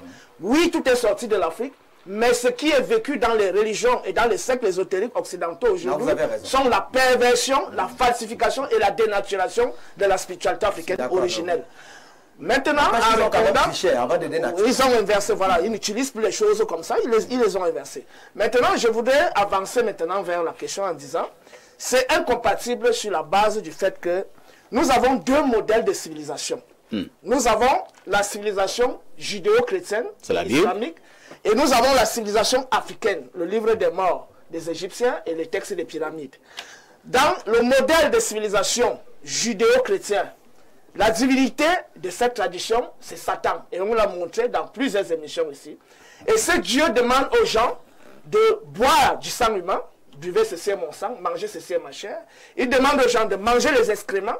Il demande aux gens de manger la chair humaine. Pour la chair humaine, j'ai retrouvé le chapitre où Yahvé demande aux gens de manger la chair humaine. C'est Dieu lui-même, le Dieu de la Bible, qui demande aux gens de manger la chair humaine. Quand tu le voudras, je vais lire ce chapitre-là. Donc, le chapitre que vous embrouillez la dernière fois. Oui, le chapitre que vous l'avez retrouvé. Je l'ai retrouvé, si vous voulez, je lis. Allez-y. Voilà. Il t'avait jeté. Il va s'en sortir. Donc, ça va pas 5 minutes, j'espère. Donc, voici le chapitre. Nous sommes à Exode 20. Ouais, écoutez. Exode 20, verset 10. Exode chapitre 20, verset 10. Lorsque tu t'approcheras d'une ville pour la combattre, tu lui proposeras la paix. Si elle accepte et t'ouvre ses portes, tout le peuple qui s'y trouve devra la corvée et le travail. Mais si elle refuse la paix et te livre combat, tu l'assiégeras. Yahvé ton Dieu la livrera à ton pouvoir. Et tu en passeras tous les mâles au fil de l'épée. Toutefois les femmes, les enfants, le bétail, tout ce qui se trouve dans la ville, toutes ces dépouilles, tu les prendras comme butin. Tu mangeras les dépouilles de tes ennemis que Yahvé ton Dieu t'aura livré. Voilà, donc Yahweh recommande de manger la chair humaine. Voilà. Donc, bien, on évolue. Et ce Dieu recommande les sacrifices humains. Donc Abraham a sacrifié son fils, et le dernier sacrifice, c'est le personnage fictif qu'on appelle Jésus, qui verse son sang. Donc Dieu a besoin de tuer un homme pour sauver l'humanité avec sa toute puissance. Donc, on trouve des sacrifices humains, la mendication de la chair humaine, la mendication des excréments et les sacrifices. Tu as dit que c'était quel verset là, mon type? Exode 20, chapitre, je crois, Exode 20, si vous voulez. Donc tu ne sais pas que 20 c'est le chapitre alors? Exode chapitre 20, verset. Là, tu me voles mon temps, là. Non, tu dois voir ça. Non, mais on doit vérifier. Vous volez le temps de toi. Vous volez le temps. Et vous allez encore embrouiller toi. Ce que je voulais dire, c'est que dans nos textes sacrés et dans nos rites initiatiques, les rites, en réalité, nous permettent de manière scientifique, pas sur la base de la croyance, parce que j'ai suivi quelqu'un dire, c'est que c'est sur la base de la croyance qu'on se relie à. Les rites initiatiques et traditionnels africains, ce sont des formules scientifiques. On connaît quelle est la plante qu'il faut utiliser, quelle est la connexion avec la lune, quelle est l'heure où il faut faire. Donc c'est mathématique. Il ne s'agit pas d'un système de croyance, il s'agit d'un système de connaissance. C'est la raison pour laquelle c'est opérationnel et efficace. Je vais vous poser notre préoccupation. Hein. Oui. Est-ce qu'on peut être un grand initié africain et appartenir en même temps dans des loges, appartenir à une loge? Je suis totalement en désaccord avec cette formule parce que les loges, la franc-maçonnerie, la Rose-Croix à mort, la Rose-Croix d'or, la Rose-Croix Max Sanders, les mouvements gnostiques sont des mouvements qui se réclament soit de la Bible, soit d'Akhenaton. Or, dans la tradition égyptienne, Akhenaton est un pharaon qui a dévié. Et le Dieu de la Bible, donc, qui est donc Satan, comme je viens de le montrer, comme je l'ai montré dans plusieurs émissions, ce Dieu-là, c'est ce Dieu qu'adorent ces gars qui sont dans les loges. Ils ne peuvent donc pas dire que la tradition qui appartient à la vraie divinité universelle nommée Imanara devrait s'accointer à Satan Yahvé. Donc les francs-maçons sont les adorateurs de la Bible. Ils mettent en pratique les rituels de la Bible. Bois ceci est mon sang. Mange ceci est ma chair. Ils boivent le sang humain et ils mangent la chair humaine. Les francs-maçons? Oui, mais bien sûr. Mais les francs-maçons et tous les sectes ésotériques tirent leur doctrine des anciens rites gréco-romains et judéo-kabbalistes.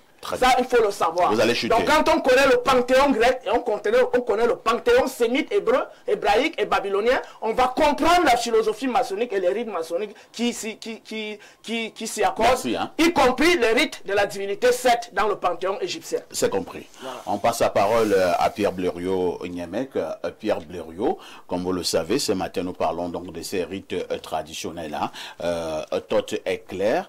Ces rites traditionnels sont diamétralement opposés à la religion. Le pasteur dit également que c'est diamétralement opposé. Lui ne croit d'ailleurs pas à ces histoires qu'il faut aller se laver au village, il faut aller faire ceci. Jésus avait déjà tout pour préparer. Donnez votre vie au Seigneur et vous aurez justement la porte du paradis. Vous vous situez à quel niveau dans ce grand débat?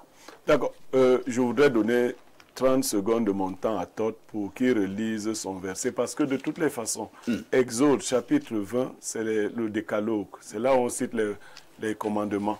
On ne parle pas de ce genre de choses là-bas, Exode 20. Est-ce que tu peux lire le... Je lis le Deutéronome. C'est déjà Deutéronome. Deutéronome, chapitre... il s'est trompé, c'est Deutéronome. Deutéronome, chapitre 20, verset 10. Très bien, c'est bon. Je peux le lire. C'est Deutéronome. Non, c'est bon. Voilà, c'est là. Voilà, devant vos yeux. Ce que je voulais que les Camerounais voient, le monde entier voit. Voilà. On appelle ça ambassade les biomouk. Depuis l'autre jour, nous te frappons les biomouk. C'est-à-dire, tu es en train de lire Deutéronome et tu dis que c'est Exode. Et pourquoi je le dis? Parce qu'il faut même, dans ce qu'on appelle le Pentateuque. Je vais le juger prochainement. Ce qu'on appelle dans la Bible le Pentateuque. Deutéronome est le livre qui clôture le Pentateuque. Et il faut rentrer dans le contexte du Pentateuque. Ça, c'est la première chose. Deuxième chose, par rapport au rituel. Il y a une religion traditionnelle africaine avec ses rites. Il y a la religion qui est venue trouver la religion traditionnelle africaine. Il y a des rites compatibles et il y a des rites incompatibles. C'est comme ça. Regardez simplement deux religions que vous avez, le christianisme romain. Non, le christianisme romain de rite latin et le protestantisme. Est-ce que les protestants peuvent prendre la communion chez les catholiques? Non. Non. Voilà. Oh, c'est deux rites religieux qui se réclament tous les deux du christianisme. Ce n'est pas... Maintenant, le problème de certains groupes, c'est qu'ils croient que quand on ne fait pas comme eux, c'est les choses du diable. C'est un peu ce que le révérend a essayé de dire. Non, non, non. Dieu n'est la propriété exclusive de personne. Pas même de la chrétienté. Parce que Dieu existe avant la chrétienté. C'est pas la propriété. Il y a des rites chrétiens, notamment catholiques, qui sont questionnables. Je préfère le dire simplement comme ça. Simplement, le rite des morts, c'est questionnable. Maintenant, il y a des rites dans notre tradition, puisque nous donnons même des interdictions. Les rites africains ne sont pas tous purs. Vous savez, moi, un rite a rendu toute une famille stérile chez nous. Ah bon? Oui. Qui est un rite? Non, un rite traditionnel africain, Bassa. Toute une famille. Donc, il y a des rites qui sont questionnables. Voilà ce que je préfère dire. Et donc, ceux qui les évaluent doivent...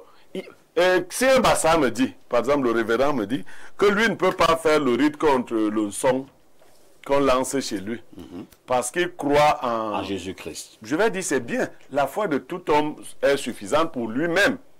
Mais dans son église, il y a bien des gens à qui on a lancé le son, qui sont allés se faire soigner traditionnellement. Il y a des pasteurs à qui on a lancé le son. On a même lancé le son à un pasteur de mon village, et quelqu'un du village l'a soigné.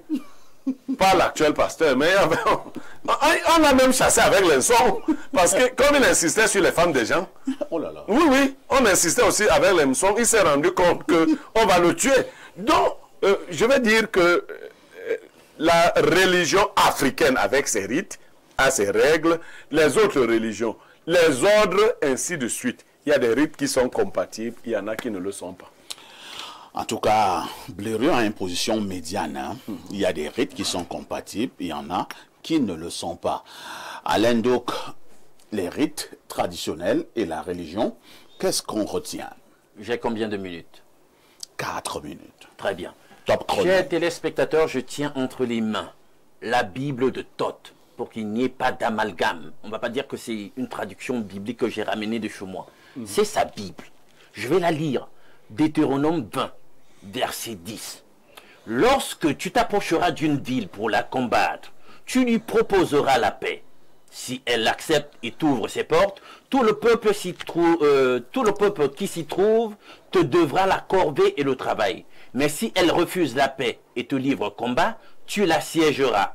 Yahvé ton Dieu la livrera en ton pouvoir et tu en passeras tous les mâles au fil de l'épée. Toutefois, les femmes, les enfants, le bétail, tout ce qui se trouve dans la ville, toutes ces dépouilles, c'est-à-dire toutes les dépouilles de la ville, tu les prendras comme butin. Tu mangeras les dépouilles. Non, il n'y a pas de verbe manger, monsieur. Tu mangeras. Parfait, tu peux. Donne-lui. Je voudrais qu'on voit la malhonnêteté de Thoth. Il faut arrêter la Qui met des mots quand il y a un texte. Il n'y a pas de verbe manger. Non, attends. Tu mangeras ici. Non, il n'y a pas. Il n'y a pas. Non, mais attends. Alléluia, non. Je vois là bien, tu mangeras les dépouilles de tes ennemis que Yahvé ton Dieu t'aura livré. Voilà. Bon. C'est quoi ça? C'est là. Il a dit, c'était le verset 10, non? Voici le verset 10. Je vais s'arrêter au verset 10. Oui, mais on est à la fin du verset. Bon, à la fin du verset 10. Moi, je lis tout ce qui s'y trouve dans la ville, toutes ces dépouilles, et tu les prendras comme butin. Non, il faut commencer au départ. Commence au départ. Là, il y a la majuscule. Ta traduction. La phrase commence par une majuscule. Ça, c'est la Bible de Jérusalem. Ah, la Bible de Jérusalem. Ok, d'accord, c'est bon. Bien, toi, tu as raison. Non, là, je constate que dans sa traduction biblique, c'est écrit. D'accord. Là, c'est écrit. Merci, c'est bon. Bien, maintenant revenons au sujet. Les rites. Dans toutes les religions, il y a des rites. La preuve, c'est que même dans l'ancienne économie de l'Ancien Testament, il y a des rites. On a des rites qui permettaient notamment de se préparer pour les prêtres et officiers dans le temple. Ceux qui venaient adorer, ils avaient des rites des rituels par lesquels ils passaient, des rituels de purification, des rituels d'adoration, etc. Bien. Maintenant, on retrouve de même les rites dans les religions. Parce que là, je constate déjà que dans le CNT, on a écrit religion. Je ne sais pas de quoi on parle, mais elle est évidemment question de religion. Et les rites traditionnels, s'il faut parler des rites traditionnels africains, sont des rites religieux. Parce que justement, il y a des religions traditionnelles africaines dans le cadre de sa spiritualité. Donc ici, lorsqu'on dit les rites traditionnels africains sont-ils opposés à la religion, il faut qu'on nous circonscrive le cadre. On parle de quelle religion? C'est la religion chrétienne, c'est-à-dire qu'on va opposer les rites traditionnels à la religion chrétienne. Là, il faut que vous voulez nous déranger. Non, non, lorsque nous parlons de religion, nous comprenons exactement de quoi il est question. L'Église catholique est une religion. Le protestantisme, c'est une religion. On a une religion. L'islam, c'est une religion. On a religion quand même au singulier. On a religion au singulier. Bon, est-ce que je suis encore dans mon tas de parole là? Allez-y, Alain. C'est un heure de gloire. Bien. Maintenant, donc, pour les rituels, même dans la chrétienté, on a par exemple dans Jean 13 une indication claire du Christ à observer un rituel pour commémorer sa mort, à appeler la scène. Donc, il y a les rituels partout. Il y a des rites, il y a des rituels dans le plus clair des expériences spirituelles ou des religions. Bien, maintenant, pour revenir au problème de Todd, il dit que dans sa version... Laisse-moi gérer le problème de Todd par... Vous associez pour gérer Todd. Non, attendez. Oui, très rapidement, parce qu'il faut dire aux chrétiens, parce que les chrétiens qui nous écoutent peuvent être offusqués de se rendre compte que Todd a gagné, on mangeait la chair humaine. Il y a... Mais on a lu dans la Bible, non? Non, c'est pas vrai. Non, laissez-moi lire. C'est pas vrai. C'est pas dans la Bible. Le centre de traduction, non, vous me laissez parler. Je ne conteste... Oh mon Dieu. Je ne conteste pas. Laissez-moi parler. Vous contestez donc quoi? Laissez-moi parler. Parlez. Écoutez bien ce que je dis. Quand on lit la Bible, on dit que la Bible s'interprète elle-même dans le verset, dans le contexte ou dans un usage antérieur. Alors, Todd vient de montrer qu'il est un peu diabolique. Parce que si Todd avait seulement achevé le même chapitre qu'il lisait, c'est achevé. Tu peux me laisser parler. S'il avait seulement achevé, alors, je le lis donc pour tous les chrétiens du monde. Écoutez bien, le même chapitre, chapitre 20, verset 19. Si tu fais un long siège pour t'emparer d'une ville avec laquelle tu es en guerre, tu ne détruiras point les arbres en y portant la hache. Tu t'en nourriras et tu ne les abattras point. Car l'arbre des champs est-il un homme pour être assiégé par toi? Première chose. Deuxième chose, mais tu pourras détruire et abattre les arbres que tu sauras ne pas être des arbres servant à la nourriture, et en construire des retranchements contre la ville qui te fait la guerre jusqu'à ce qu'elle succombe. Ça veut dire quoi? Alors, si l'Éternel dit de ne même pas détruire les arbres et de n'en prendre que ce qu'on peut manger, vous revenez donc dans votre contexte des dépouilles. Il ne s'agit pas... Non, il s'agit de ça, c'est de la manipulation intellectuelle. Autre chose, c'est de la manipulation intellectuelle. Tout simplement. On ne peut pas abattre l'arbre parce que l'arbre ne fait pas la guerre. On a une personne. Attendez d'abord. C'est déjà attendez. C'est de la manipulation. Attendez pas de désordre sur ce plateau. Blériot a réagi, maintenant Todd réagit à nouveau, et maintenant on verra. Attendez. Je réponds à la réaction de mon frère Blériot Niemek. Premièrement, on ne peut pas abattre les arbres parce que les arbres ne combattent pas. Ce ne sont pas des hommes. C'est-à-dire que si on dit nourrissez-vous, il n'y a pas de logique. Parce que justement, la théologie et l'interprétation consistent à la manipulation intellectuelle. C'est-à-dire, le verset est clair. On dit, vous vous nourrissez, vous mangerez les ennemis. On dit ne détruire rien. Maintenant, on détruit les hommes qui combattent. On ne détruit pas l'arbre parce que l'arbre ne combat pas. C'est vrai quand même que moi j'ai ici devant moi, tu mangeras les dépouilles de tes ennemis que Yahvé ton Dieu t'aura livré. Est-ce que les arbres sont les ennemis? C'est dans la Bible, n'est-ce pas? Nous partons à la messagerie. Nous partons à la messagerie, s'il vous plaît. Je suis très sérieux. Non, ce que tu ne réussiras pas à faire, c'est de faire voir aux chrétiens que tu veux diaboliser préciser la Bible. Même la maître, tu manges. On ne peut pas présenter la Bible et tu lis ce verset, tu dis c'est ce que tu dis et tu refuses de lire. Alors, allons à la messagerie, chers amis. Nous nous calmons sur ce plateau. Quand je lève ma main, ça veut dire que c'est le Saint-Esprit. Le Saint-Esprit, tu le prends dans la Bible ou chez toi? Bonjour le plateau, très belle émission. C'est bien le gouvernement actuel qui fait problème. Non, vraiment, laissez un peu le gouvernement actuel. Hein. Moi, je parle, il y a des choses très compliquées. Alors, quelqu'un nous dit ici, bonjour Info TV, le monsieur qui est en train de parler, c'est un vrai philosophe. Autre message, hein? Bonjour le plateau, juste pour vous dire que ce problème, non. Vous êtes encore là au niveau de la dénonciation. Hein? Je prends les messages où on parle de la problématique. Bonjour le sac de modérateur. Je voudrais dire à mon frère Toth que tout ce qui est hors de son contexte est un prétexte depuis ici, faire référence au butin, vache, blé, etc. Allons au 213. Hein? Que dit ce téléspectateur? Bonjour, perfecto, le Junjo Kalaba de la modération. Et Ablerung que l'ongambi de l'analyse. Moi, je ne comprends pas pourquoi, quand l'apôtre Marc dit que Dieu a apparu à Moïse dans un feu, les Africains disent que c'est divin. Et quand l'apôtre Tagne Fopoussi dit à un Africain de venir parler à Dieu à travers un feu au village, le même noir dit que c'est du satanisme.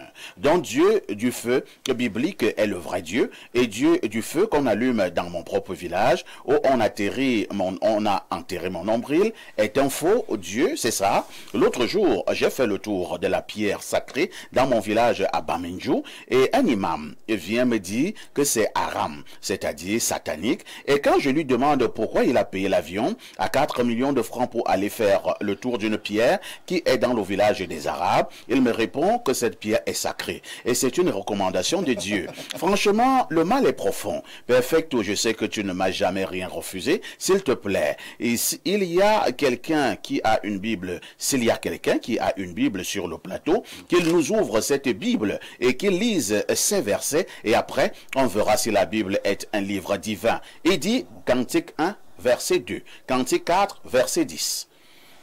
Vous êtes d'accord que nous le fassions? Moi, je voulais lire ici, tu ne voulais pas, mais quand c'est le téléspectateur, tu es disposé. Dans la Bible. Dommage. Allons au 240. Oh, les esprits sont surréchauffés. Oui. Le 240, c'est la Guinée équatoriale. Bonjour, le boss des modérateurs. Veuillez demander au pasteur si Jésus-Christ connaissait le christianisme. Monsieur le pasteur, vous répondez? Écoutez, il ne faut pas amalgamer les choses. Je dis, Jésus-Christ a donné ses instructions claires. Il a demandé d'aller dans toutes les nations et de faire des disciples. Maintenant, il y a un ensemble... Il n'a laissé aucune religion, c'est ce qu'il veut savoir. Oui, c'est cela que je veux dire. Tout à fait, mais ce que je veux dire, c'est juste que nous sommes dans un monde moderne. Donc, Jésus n'a laissé aucune religion, c'est ça? Oui, tout à fait. Tout à fait. Et les hommes ont besoin de catégoriser. On ne peut pas réunir un ensemble de disciples dans mon quartier. Le gouvernement va vous demander comment vous vous appelez. Merci. C'est comme ça. On va repartir à la messagerie. Allons en France, hein, c'est le plus 33. Bien le bonjour, le Fridelonke de la modération et au Sam Severango de la consultation. D'accord, si ça peut te faire plaisir, d'accord. On continue.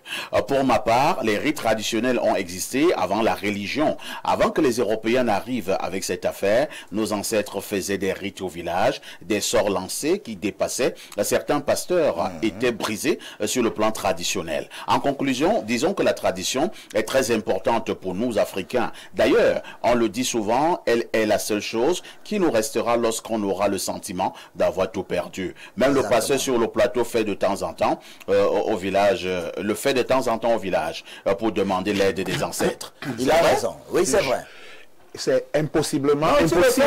Pasteur. Je dis, je suis plus que suffisant. Je prie pour des gens qui ont ces choses-là, l'insomnie, les ceci, et ils guérissent. Comment vais-je aller faire ces choses? Je trouve que il ne faut pas être excessif et banaliser tout ce que les autres font. Je suis un homme spirituel, je suis pasteur depuis plus de 30 ans. C'est pour dire que j'ai vu, on n'achète pas les cheveux blancs au marché.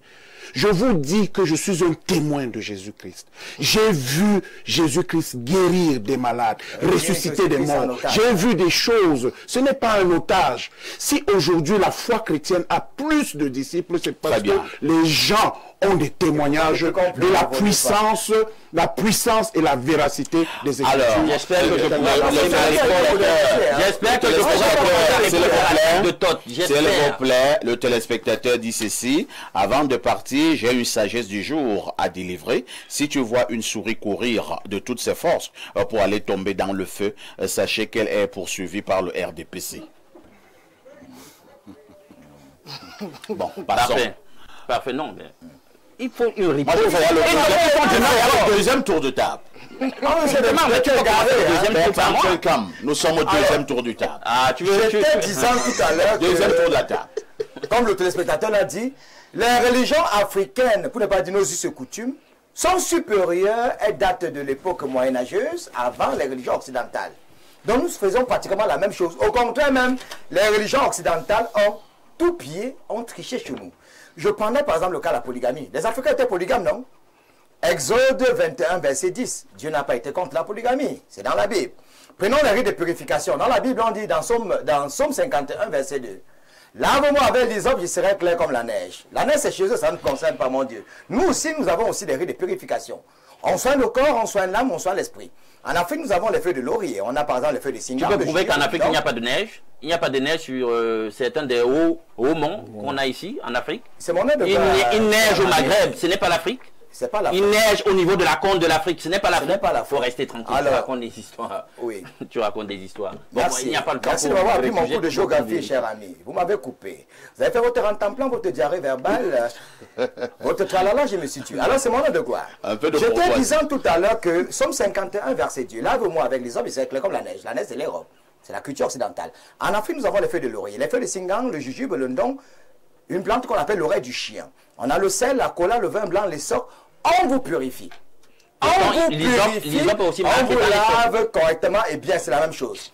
Une fille qui a eu 66 copains, elle est mariée 66 fois. Traditionnellement, nous avons des voies et moyens. C'est-à-dire, on vous compose un truc, à minuit pétante, vous partez à l'eau, vous lavez, et vous citez les noms de vos 66 copains.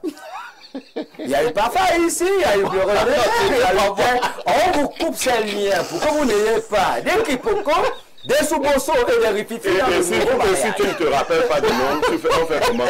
Non, tu dois connaître. Comment tu fais? En commençant par le premier gars chez qui tu as remis ta virginité. Il y a le mariage qui se gâte aujourd'hui parce qu'on a fait croire qu'à l'église... On va jeter. Oui. Alors, je prends par exemple le cas du tchou. En Afrique, nous savons qu'il y a la bonne mort et la mauvaise mort. Même les religieux le savent. L'accident de circulation, c'est une mauvaise mort. La pendaison, c'est une mauvaise mort. Le suicide, c'est une mauvaise mort. Une mort pour cause, c'est une mauvaise mort. C'est la raison pour laquelle en Afrique, quand il y a une mauvaise mort, on fait des rites de purification pour enlever cette souillure dans la famille. Si dans vos chapelles, vous ne le faites pas, soit disant que Jésus est venu pour vous sauver, sachez que nous faisons ça en Afrique. En Afrique, nous savons aussi qu'il y a la réincarnation. Je crois que la Bible aussi parle de la réincarnation, non? On peut se réincarner chez les animaux, chez les végétaux. Est-ce que l'église catholique ne fait pas les sani? Tu connais la Bible, non? Pourquoi tu nous poses la question? Pour accompagner les morts vers l'au-delà, parce qu'on se dit qu'ils ne sont pas morts. Très bien. Ils vont là, dans la posture d'ancêtre, parce qu'ils vont nous être utiles. La statuette que nous utilisons chez nous, la Vierge Marie, c'est une statuette, non?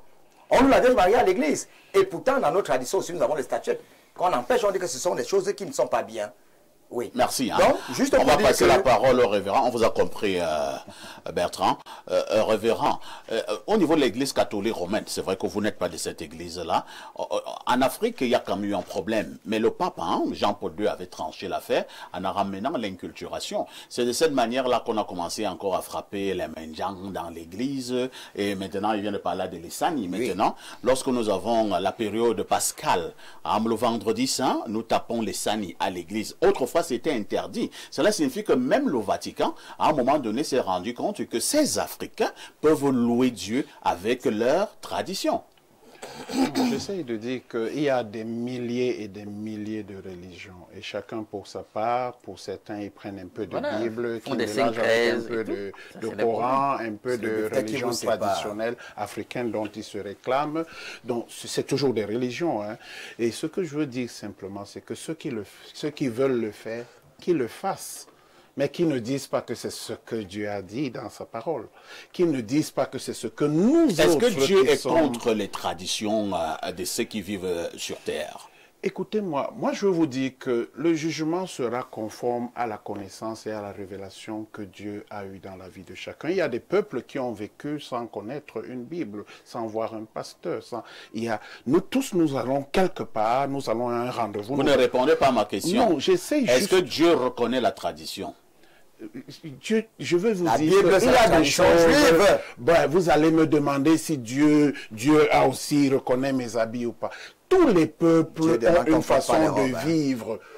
La tradition, c'est la manière de vivre de manière répétitive. Non, nous ne sommes pas dans cette tradition-là. Voilà. Nous sommes dans la mystique.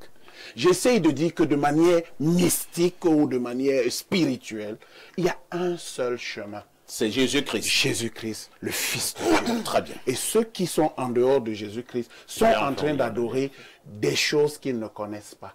Ils adorent des esprits qu'ils ne connaissent pas. Ils entrent en contact avec des forces qu'ils ne connaissent pas. C'est vrai, ils ont des expériences, ils ont des résultats. Mais ces choses-là les souillent. C'est seul en Jésus qu'on reçoit quelque chose de pur. Merci. Nous passons la parole à Toth. Alain Douk, je vous dis que c'est au deuxième tour de parole. Ne vous excitez pas beaucoup. Vous aurez votre temps de parole et vous allez lire vos versets. Pour l'instant, je passe la parole à Toth. Alors, Toth, pour quelqu'un qui décide de vivre selon la tradition africaine, en utilisant les arbres, en utilisant les herbes, en allant au niveau des crânes, comme nos frères de l'Ouest au Cameroun, en faisant ainsi, est-ce qu'il peut aussi avoir le chemin de Dieu? Bien sûr qu'il peut avoir le chemin de Dieu. Mais pourquoi dans certaines religions, on vous fera comprendre que vous êtes dans le satanisme? Mais c'est ça l'impérialisme. Il faut montrer que ce que vous êtes n'est rien, que vous ne valez rien. C'est-à-dire qu'il faut qu'on vous domine d'abord mentalement pour vous dominer physiquement. La domination est d'abord spirituelle et mentale.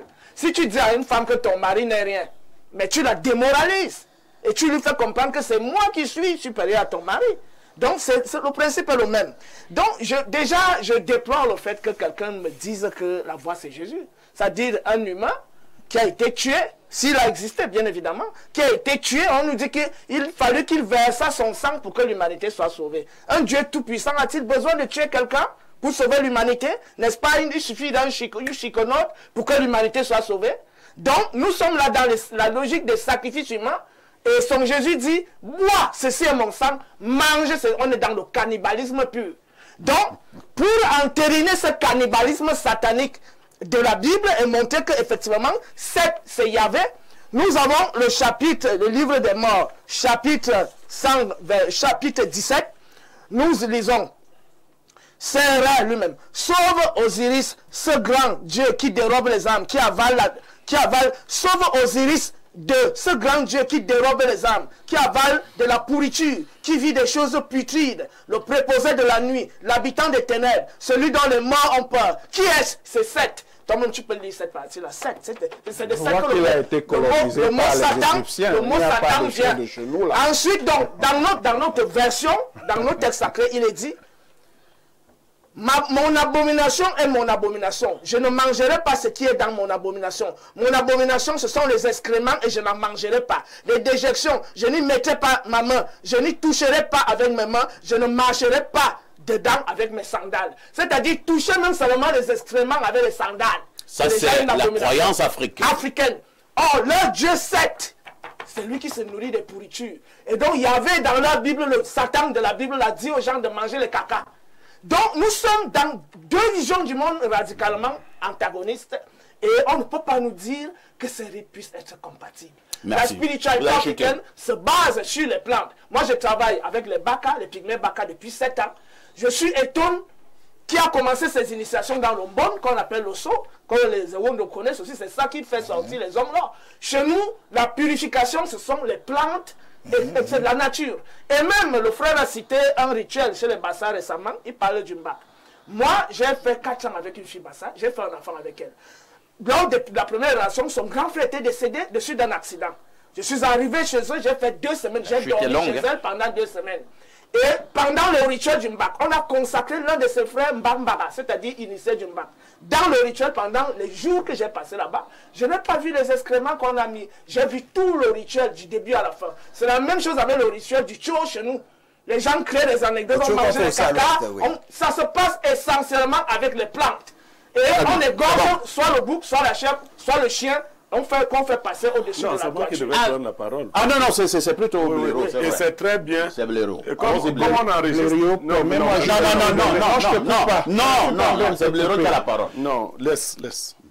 Déjà, Todd, avec moi, il faut éviter de mentir. Les émissions sont enregistrées.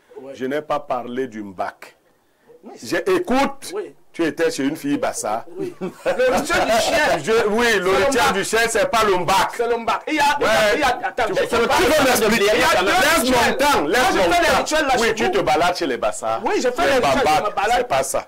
Ce dont il y a le Ngé et il y a le Mbak. On utilise Permettez à Blaireau d'avoir son temps de parole. Honneur de gloire. Alors, dans l'initiation qu'on appelle le Ngé, on lance les Minsondo Mingue et dans le Minsondo Mingue, il y a 3 étapes. Quelles sont-elles les 3 étapes de Minsondo Mingue?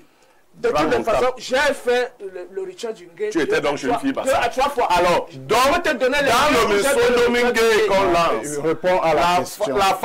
La phase du Ndobongé, on enterre un chien. Oui, je connais ça. On prend ces parties-là 9 jours après et on vous fait manger. Oui. Donc je ne te demande pas ta fille qui me barre le Mbak. C'est pas le Mbak. Le Mbak, c'est ça qui est l'équivalent du Tcho. Oui, le Mingue n'est pas l'équivalent du Tcho. Donc là, il fallait clarifier cela. Et donc, on mange des choses impures dans les traditions africaines. Donc, dans le Ngé. Mais quel que soit le rituel du Ngé, il faut expliquer, c'est le rituel des soldats, des militaires. C'est à qui on apprend à disparaître, etc. Il fallait que je classe. Maintenant, deuxième chose. Dès que vous prenez le verset de Todd, vous allez dans une traduction comme Darby qui n'a pas la même confusion. On dit bien que vous mangerez le butin de vos... Je dis ce que tu as ton temps. Vous mangerez le butin de vos ennemis que vous aurez assujettis. Voilà. Merci. Vraiment, Alain Docker. Tout ce que je vais dire maintenant, c'est qu'il s'est toujours posé, lorsqu'on a le texte biblique dans la langue cible, c'est-à-dire les différentes langues que nous avons, français, anglais, russe, etc., un problème de traduction parce que la Bible est traduite à partir de langues sources, l'araméen, d'accord, le syriaque, nous avons de même le grec koiné. Quand je prends la traduction que donne Louis II, le docteur, docteur en langue biblique, sa traduction du même texte. Oh, s'il te plaît. C'est dans la Bible de Jérusalem. Reste tranquille, je t'ai écouté.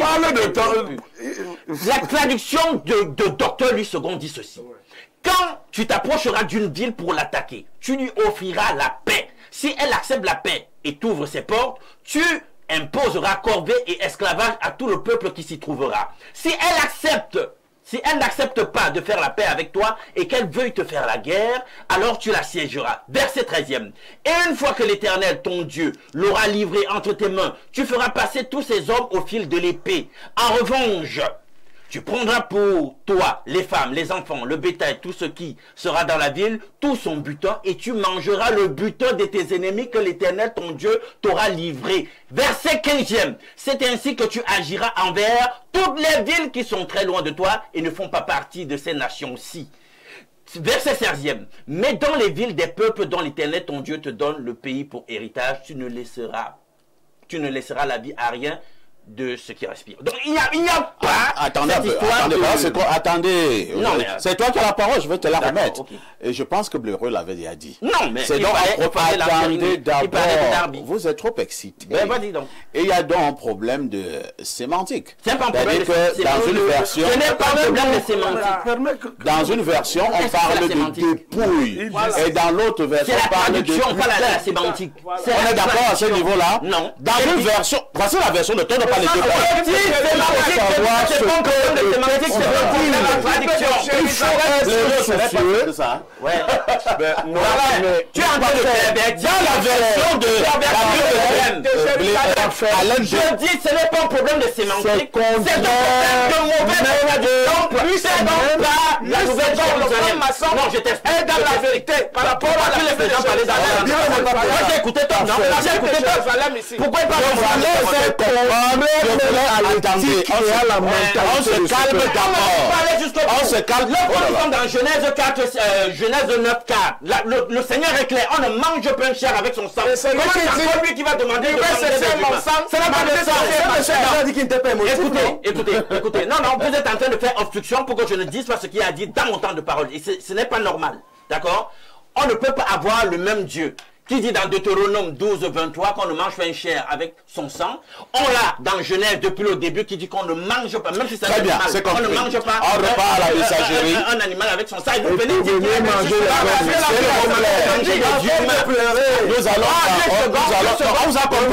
nous allons au 358, hein. C'est la Finlande. C'est un téléspectateur dans la Finlande. Bonjour, le sac de modérateur. Très instructif vos sujets, car les thèmes sont choisis avec beaucoup de solidité. Merci pour la haute qualité des panélistes. C'est Enzo Kong depuis Helsinki en Finlande. Allons au plus 32. Il s'agit là de la Belgique. Que dit le téléspectateur? Bonjour. Une question aux pasteurs et aux chrétiens du plateau. À partir du moment où on ne peut espérer le ciel qu'en passant par Jésus, lui qui n'a que 2000 ans d'existence, que faisons-nous de nos 300 000 ans d'histoire? Par ailleurs, cela signifie que toute l'humanité est condamnée, sauf les chrétiens, et qui eux détiennent la vérité. Bonjour, parfait ici. Moi, ce qui me dérange est que finalement, quelle est la vraie Bible que nous devons lire? Et c'est grave. Dans ce cas, nous allons droit dans nos traditions. C'est Mungu de Yaoundé. Allons au plus 49. Il s'agit là de l'Allemagne. Bonjour, parfait ici. Bonjour à tout le panel. Parfait de nos jours, c'est difficile de connaître la vraie croyance. Chacun doit rester dans sa religion. En Asie, on va vers Dieu via Bouddha. En Europe, c'est le christianisme. On va vers Dieu via Jésus-Christ. En Afrique, on va vers Dieu via nos ancêtres. En islam, via Mohamed. Parfait. Chacun doit rester dans sa religion tout en respectant celle des autres. Bonne journée à vous. C'est Justin depuis Munich qui envoie ce message. Un autre message, hein? J'aimerais que chacun de vous sur ce plateau se pose la question de savoir ce que l'Éternel Dieu pense de ces traditions. En ce qui me concerne, seul Jésus-Christ est le meilleur pour nous. C'est Michel de Douala. Une autre préoccupation là, très rapidement. Bonjour, monsieur Parfait ici. Et à tout le plateau, je suis Harry de Douala, précisément à Koto. J'apprécie beaucoup votre façon et capacité à modérer. Vous êtes indice de la modération. Concernant la problématique du jour, je dirais que les religions n'ont pas à s'opposer, puisque la première chose que chaque religion fait, c'est de rapprocher de Dieu au travers de sa profession de foi. La foi ici étant liée à la seule chose que Dieu a créé et qui est propre à toutes les religions. Je parle ici de l'amour. Je crois qu'importe la religion, si vous ne cultivez pas l'amour, dans tout ce que vous faites, vous êtes loin de ce que Dieu attend de vous. N'oublions pas une chose, dans chaque religion, il y a des rites. Le problème est la façon dont on utilise ces rites, tant qu'ils sont prompts à rester dans le cadre de l'amour et le bien. Je ne vois pas pourquoi ces religions chercheraient tellement à s'opposer. Bonne émission à vous. Soyez bénis. Soyez bénis, cher pasteur, soyez bénis, cher Tot, soyez bénis, cher Alendo, qui est très énervé, soyez bénis, soyez bénis, Bertrand Tchinkam. Nous sommes arrivés au terme, malheureusement, de ce programme. On comprend que les panélistes avaient encore des tonnes et des tonnes de choses à dire. Malheureusement, en télévision, il y a le temps. N'oubliez pas la rediffusion de ce programme. C'est tous les soirs à partir de 22h30 avec tout ceci.